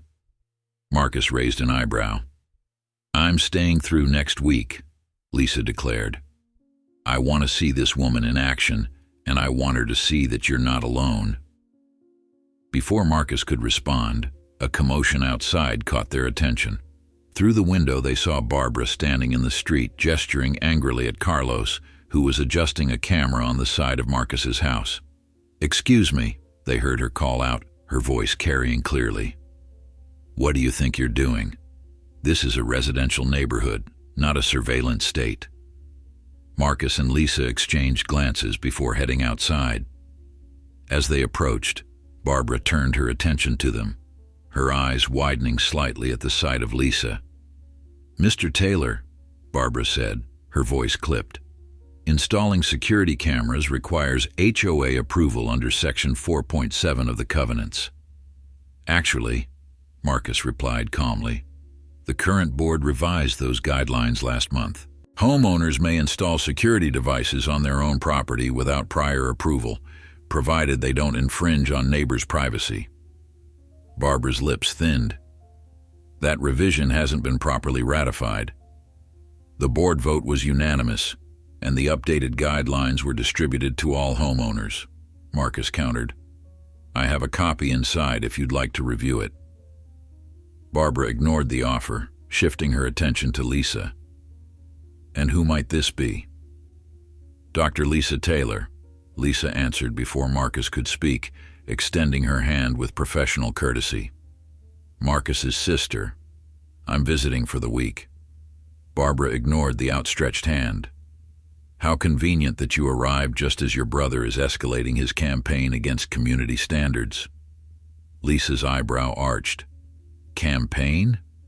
From what I understand, Marcus is simply defending himself against ongoing harassment. Harassment? Barbara scoffed.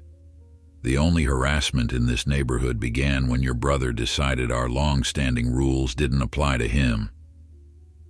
Marcus placed a hand on Lisa's arm, sensing her rising anger. Barbara, my security cameras are well within my rights as a homeowner. They're positioned to view my property and the public street, not to intrude on anyone's privacy. Barbara's gaze flicked to Carlos and Jim, who had moved to stand beside Marcus. And these men? More outsiders brought in to intimidate residents who care about preserving our community. Security consultants, Marcus replied simply. Here at my invitation, on my private property. Barbara stared at him for a long moment, calculation evident in her eyes. Finally, she smiled, that same cold, knowing smile that had become disturbingly familiar. Enjoy your weekend, Mr. Taylor. And do be careful with all your improvements. It would be a shame if something were to happen to them. With that parting threat, she turned and walked back to her house, phone already in hand, presumably to report the confrontation to her allies. Well, Lisa said as Barbara disappeared inside, now I understand what we're dealing with. Marcus nodded grimly. That was actually Barbara on her best behavior. When she's not performing for an audience, things get much worse. Carlos and Jim exchanged glances. We've seen her type before, Jim said quietly. She won't stop until she's forced to stop. The question is, how far is she willing to go? As if in answer, Marcus's phone chimed with a notification from the neighborhood email list. David had forwarded a message from the self-proclaimed Oakwood Preservation Committee, officially announcing their special meeting. The date had been moved up to tomorrow afternoon. Barbara wasn't waiting. The showdown for Oakwood Estates was imminent. Sunday morning dawned with an unusual tension hanging over Oakwood Estates. Word of the hastily scheduled special meeting had spread rapidly, dividing the neighborhood into those rallying to support the new board and those aligned with Barbara's preservation efforts. Marcus woke early, reviewing his notes and documentation one final time. The case against Barbara's harassment was substantial. Dozens of incidents meticulously recorded, photographs, security footage, and witness statements from neighbors. But would it be enough to counter her narrative of a newcomer disrupting neighborhood harmony? Lisa joined him in the kitchen, already dressed in a professional pantsuit that reminded Marcus of her courtroom appearances when she occasionally served as an expert medical witness. Battle armor, she explained, noticing his glance. First impressions matter in confrontations like this. This isn't your fight, Lisa, Marcus reminded her gently. She fixed him with a stern look. When someone targets my family, it becomes my fight. Besides, I've dealt with plenty of Barbaras in hospital administration. They fold quickly when confronted with overwhelming evidence and unified opposition. Marcus smiled gratefully. Well, we'll have both today. Carlos and Jim helped me organize everything into a presentation that's clear and irrefutable. Carlos and Jim arrived shortly after breakfast, reviewing the security system one last time and downloading the most recent footage. Since yesterday's confrontation with Barbara, there had been no new incidents, but the cameras had captured her walking past the house 3 more times, openly photographing Marcus's property. She's building her own case, Jim observed. Probably looking for technical violations she can cite at the meeting. Let her, Marcus replied confidently. We're in full compliance with all current regulations. At noon, Raj and Megan stopped by with an update from their morning canvassing efforts. We've spoken with about 60 households, Raj reported. Most are coming to the meeting, and the majority seem to support the new board. But Barbara's been effective at spreading doubt. What kind of doubt? Lisa asked. Fear, mostly, Megan explained. She's convinced some people that property values will plummet without her strict standards.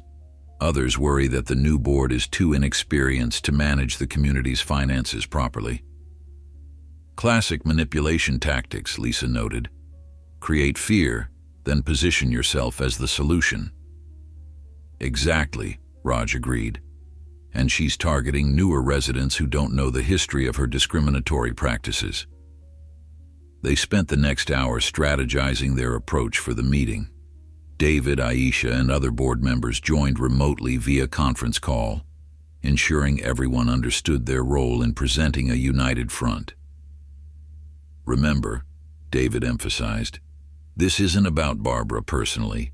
It's about the kind of community we want to create, inclusive, fair, and transparent. We need to keep the focus on positive values, not personal attacks. At 2:30 p.m., they headed to the community center. Despite arriving 30 minutes early, they found the parking lot already nearly full. Inside, the meeting room was buzzing with conversation, more residents in attendance than Marcus had ever seen at an HOA gathering. Barbara and her core supporters had claimed the front rows, an organized block of about 20 people wearing matching navy blue lanyards with Oakwood Preservation printed on them. When Marcus entered with Lisa, Raj, and Megan, Barbara's gaze locked onto them immediately. Her expression remained neutral, but her eyes followed Marcus as he made his way to a seat near the board table. At precisely 3 p.m., David called the meeting to order. Welcome, everyone, to this special session. As you know, this meeting was called by the Oakwood Preservation Committee to present a vote of no confidence in the current board.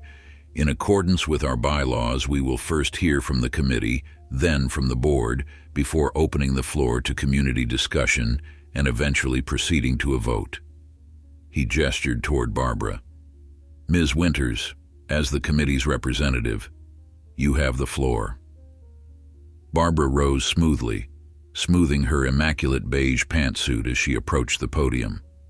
Her demeanor was poised, professional, the consummate community leader concerned only with the neighborhood's best interests.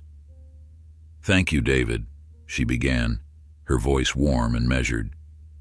Neighbors, friends, fellow homeowners, I stand before you today not out of personal ambition, but out of deep concern for the community we all love.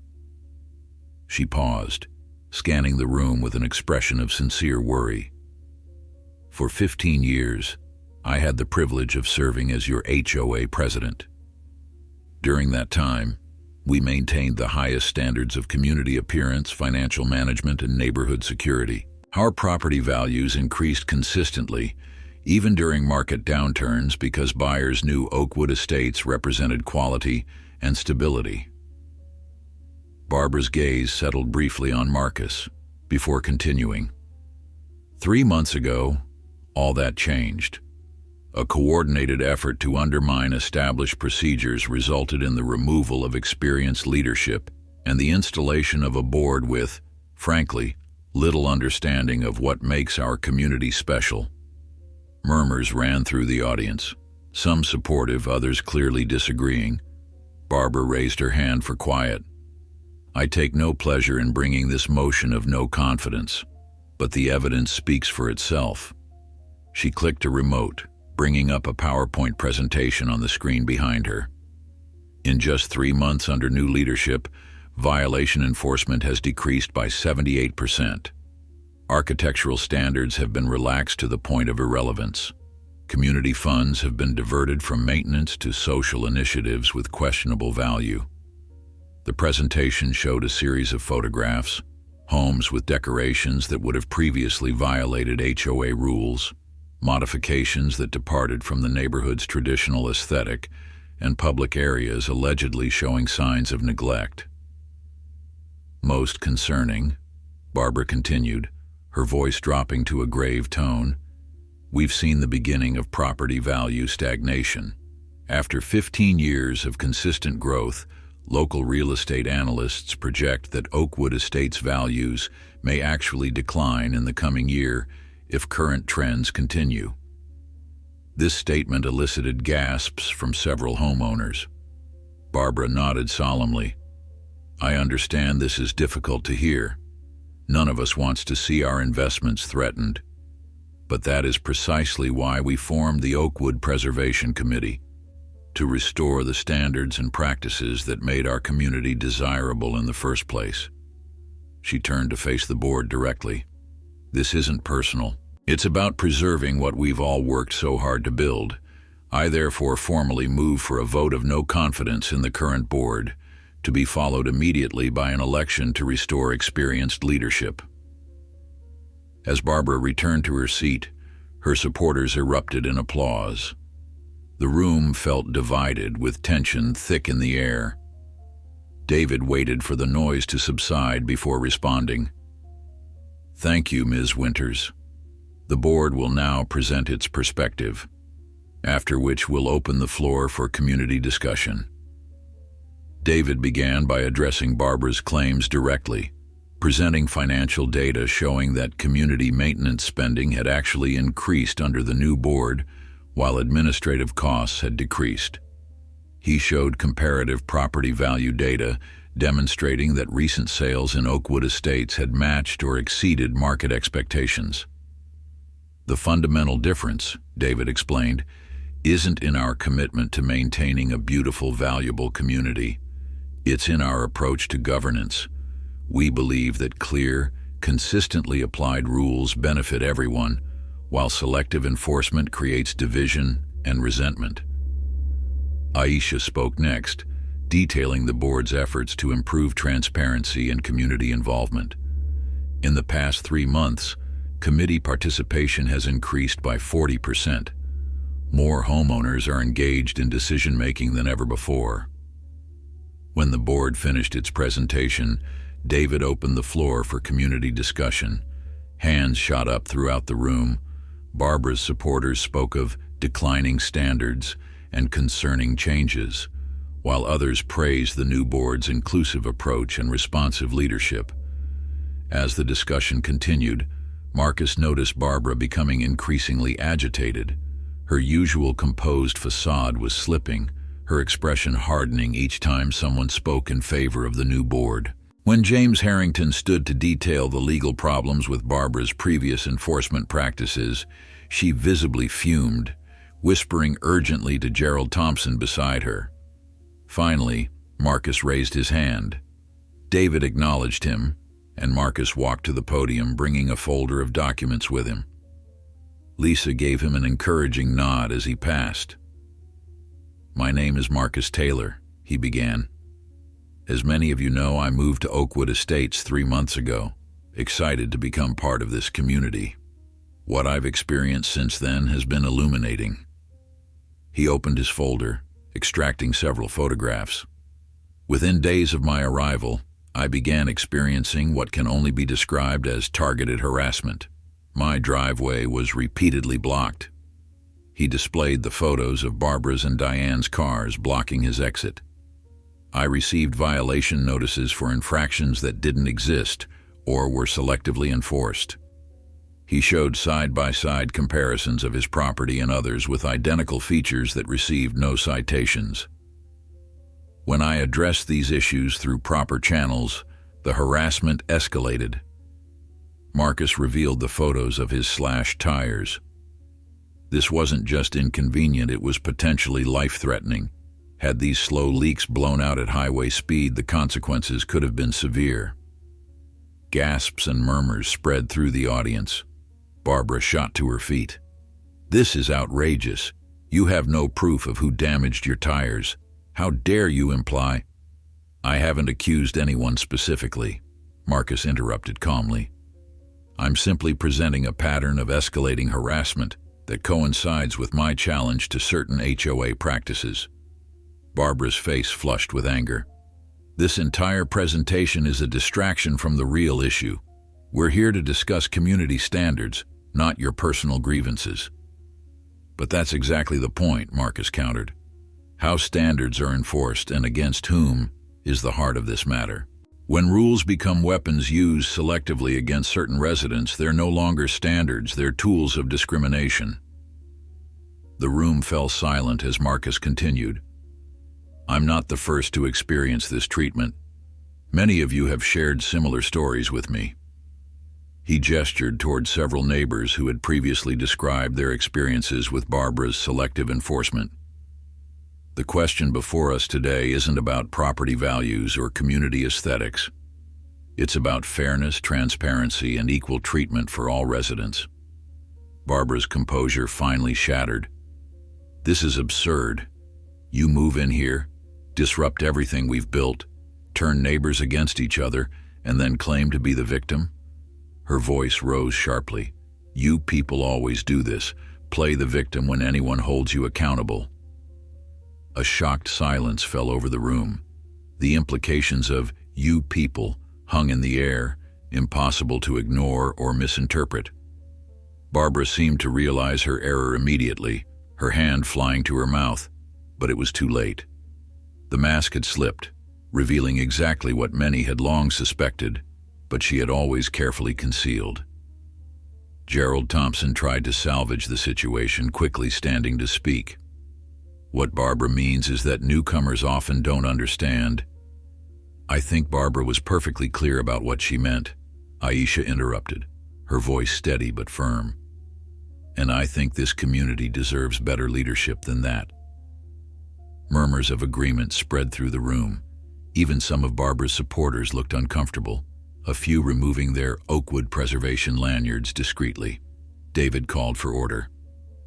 I think we've heard enough to proceed to the vote.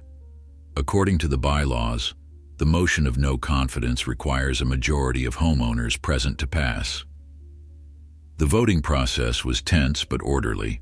Each homeowner received a ballot and marked their choice in private before depositing it in a sealed box. Marcus sat beside Lisa, watching Barbara as she spoke urgently to her remaining supporters, her usual confidence clearly shaken. When all votes were cast, David, Aisha, and a neutral third party, a retired accountant from the neighborhood who hadn't aligned with either faction, counted the ballots carefully. The room waited in hushed anticipation. Finally, David returned to the podium, his expression solemn. The results of the vote are as follows. 142 homeowners present and voting. The motion of no confidence in the current board is rejected by a vote of 97 against, 45 in favor. A cheer erupted from much of the audience. Barbara sat frozen, her face a mask of disbelief. Her careful planning, her months of groundwork, all undone in a moment of unguarded honesty. As the meeting adjourned, residents approached Marcus, many apologizing for not recognizing the situation sooner. Others shared their own stories of Barbara's discriminatory practices, no longer afraid to speak openly. Barbara didn't wait for the crowd to disperse. She gathered her things quickly, avoiding eye contact with anyone as she headed for the exit. But as she reached the door, she paused, turning back to look directly at Marcus. Her expression wasn't angry now, but something more complex, a mixture of defeat, resentment, and perhaps a flicker of shame. Their eyes met across the room, and in that moment Marcus knew. The battle for Oakwood Estates was over.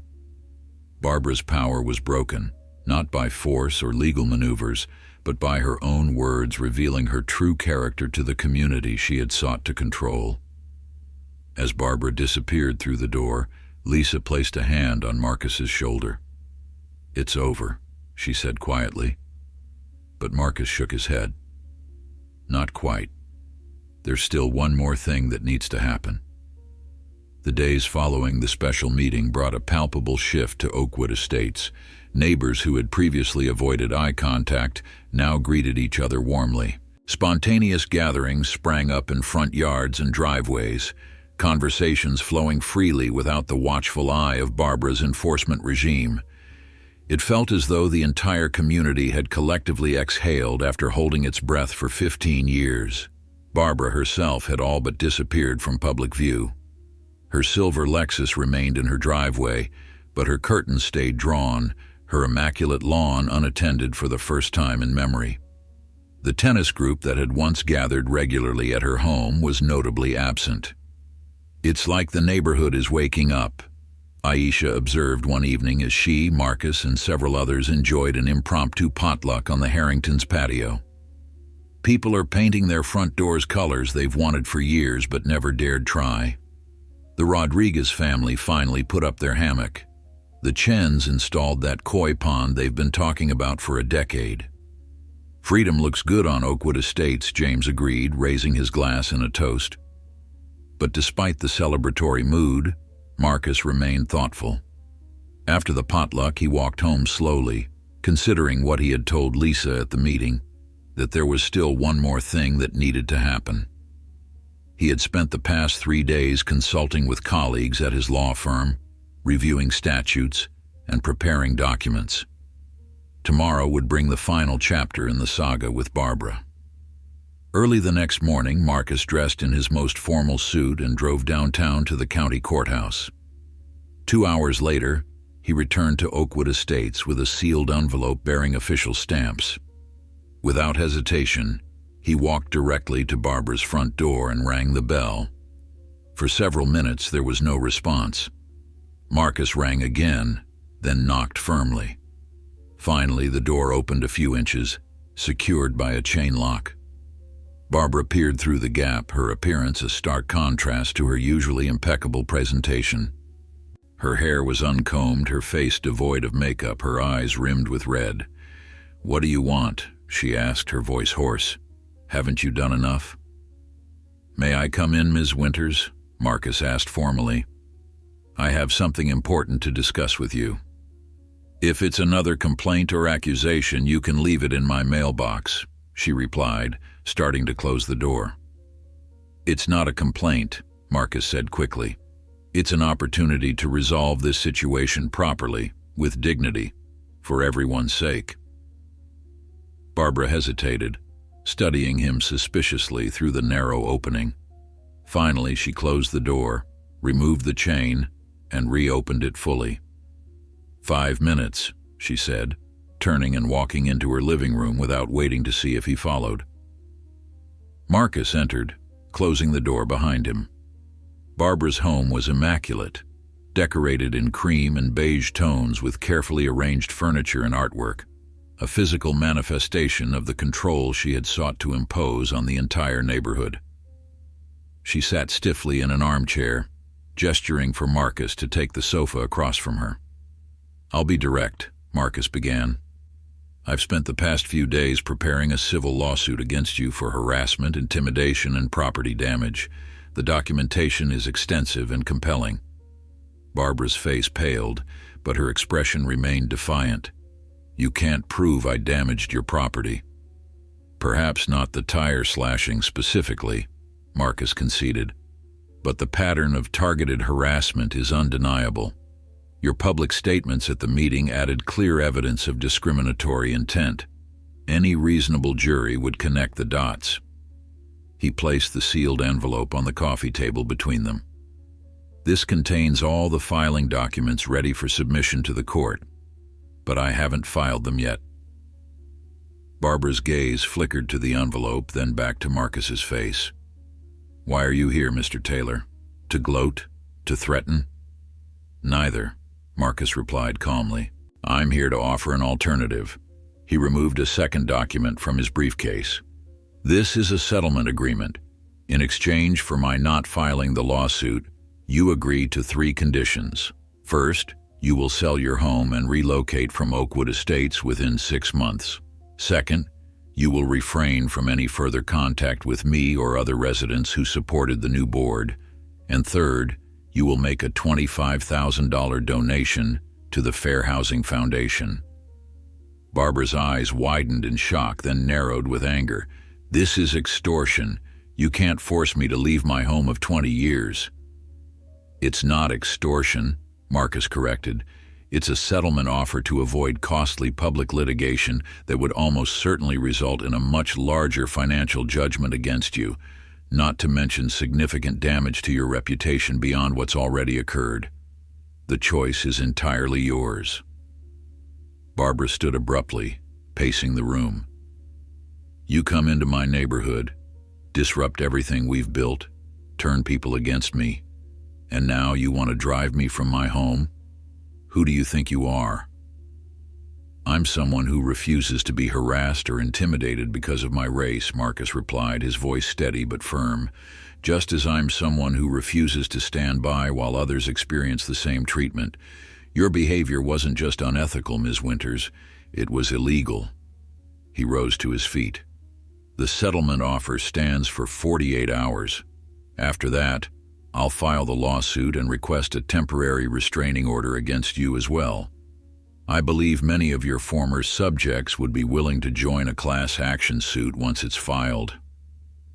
Barbara stopped pacing, her face a complex mixture of emotions, anger, fear, resentment, and beneath it all, the dawning realization that her position was untenable. 20 years, she whispered, more to herself than to Marcus. I've given 20 years to this community. And now it's time to let go, Marcus said, his tone softening slightly. This isn't about punishment, Ms. Winters, it's about healing, for the neighborhood and perhaps for you as well. He placed his business card on top of the settlement agreement. My direct line is on the back. Call me when you've made your decision. Without waiting for a response, Marcus let himself out. As he walked back to his house, he felt no triumph, no vindication, only a quiet certainty that he had done what was necessary, not just for himself, but for everyone who had suffered under Barbara's reign. 36 hours later, his phone rang. Barbara's voice was subdued but composed as she informed him that her attorney would be reviewing the settlement agreement. By the end of the week, the signed document was delivered to his office by courier. 2 weeks after that, a for sale sign appeared in Barbara's front yard. The transformation of Oakwood Estates continued through the fall and into winter. Under David's leadership, the HOA was restructured to distribute power more equitably. Committees were formed to review and revise outdated regulations, with particular attention to eliminating provisions that could be used discriminatorily. Most importantly, a diverse group of residents, including those who had once supported Barbara, began working together to redefine what their community could be. In early December, Marcus hosted a holiday party at his home, inviting neighbors from across Oakwood Estates. His house glowed with lights and decorations that would have earned multiple violations under Barbara's regime. Inside, laughter and conversation filled every room as people who had lived as strangers for years discovered common interests and shared experiences. "You've created something remarkable here," Lisa observed, visiting from Chicago for the occasion. "It's hard to believe this is the same neighborhood you were battling just a few months ago." Marcus shook his head. "I didn't create this. I just helped remove the barriers that were keeping it from happening naturally." As the evening progressed, Marcus found himself in conversation with Eleanor Harrington, who had been watching the gathering with evident satisfaction. "James and I have lived here for 20 years, she said, "and this is the first time I've felt like we're truly a community, rather than just houses on the same street." "It's been a remarkable transformation," Marcus agreed. Eleanor studied him thoughtfully. "You know, when Barbara first moved out, I was worried about what would happen to the neighborhood. She was wrong about so many things, but she wasn't entirely wrong about the importance of standards." "I agree," Marcus said, surprising her. "Standards are important. The question is, what kind of standards? Are they about controlling appearances, or about how we treat each other? Are they tools for exclusion, or guidelines for mutual respect?" Eleanor nodded slowly. "I never thought about it that way. I always assumed property values were the most important measure of a neighborhood's success." "Property values matter," Marcus acknowledged, "but so does belonging. So does feeling safe in your own home regardless of your race or background. The best neighborhoods manage to achieve both." Their conversation was interrupted by the arrival of Diane Schaefer, the owner of the first car Marcus had towed. She approached hesitantly, clearly uncomfortable but determined. "Mr. Taylor," she began awkwardly, I wanted to apologize for my behavior when you first moved in. I followed Barbara's lead without questioning, and that was wrong of me. Marcus was genuinely surprised. I appreciate that, Ms. Schaefer. Thank you. It's Diane, please, she insisted. And, well, I've been doing some thinking since everything happened. My behavior wasn't just rude, it was part of something much worse. I'm trying to do better. Marcus nodded, offering his hand. That's all any of us can do, Diane, try to do better. As winter gave way to spring, more changes came to Oakwood Estates. Barbara's house sold quickly to a young interracial couple with twin toddlers. The new board approved a community garden in the previously underutilized park.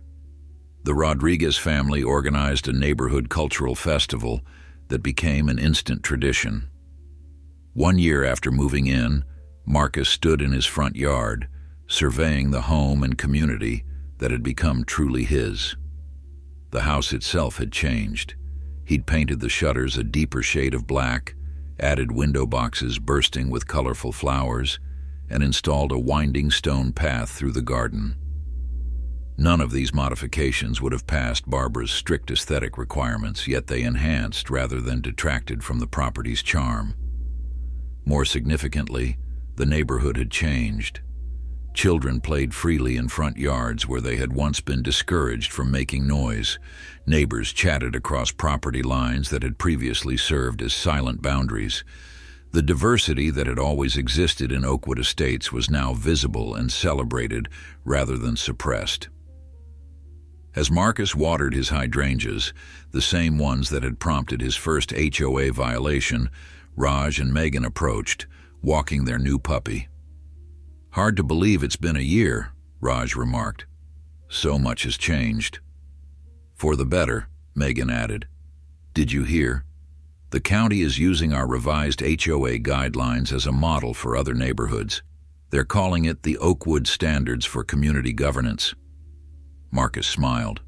That's fitting, though I doubt they know the full story behind those standards. Speaking of stories, Raj said, have you heard anything about Barbara? Last I heard, she moved to a gated community in Florida, Marcus replied. Apparently, she's already on their HOA board. They all laughed, though not unkindly. Some people never change, but communities can. When enough individuals stand up for what's right, refuse to be intimidated, and believe in the possibility of something better. As the sun set over Oakwood Estates, casting long shadows across lawns that were as diverse in appearance as the people who tended them, Marcus reflected on the journey of the past year. What had begun as a simple desire for a home had become something far more meaningful, a testament to the power of principled resistance and the possibility of transformation. The house at 247 Oakwood Lane was more than just a property now. It was a symbol of what happens when someone refuses to be driven away, when they instead park their principles firmly in place and let justice take its natural course. Marcus smiled at the thought. Sometimes the most powerful response to discrimination isn't leaving in defeat, but staying and transforming the very ground beneath your feet. And sometimes the most satisfying victory isn't watching your opponent's car being towed away. It's watching their harmful influence fade into irrelevance as a community discovers its better self. That night, as Marcus fell asleep in the home he had fought for and helped transform, he felt a deep contentment. Barbara was gone, but more importantly, the spirit of exclusion and discrimination she had embodied was being systematically dismantled, one neighborly interaction at a time.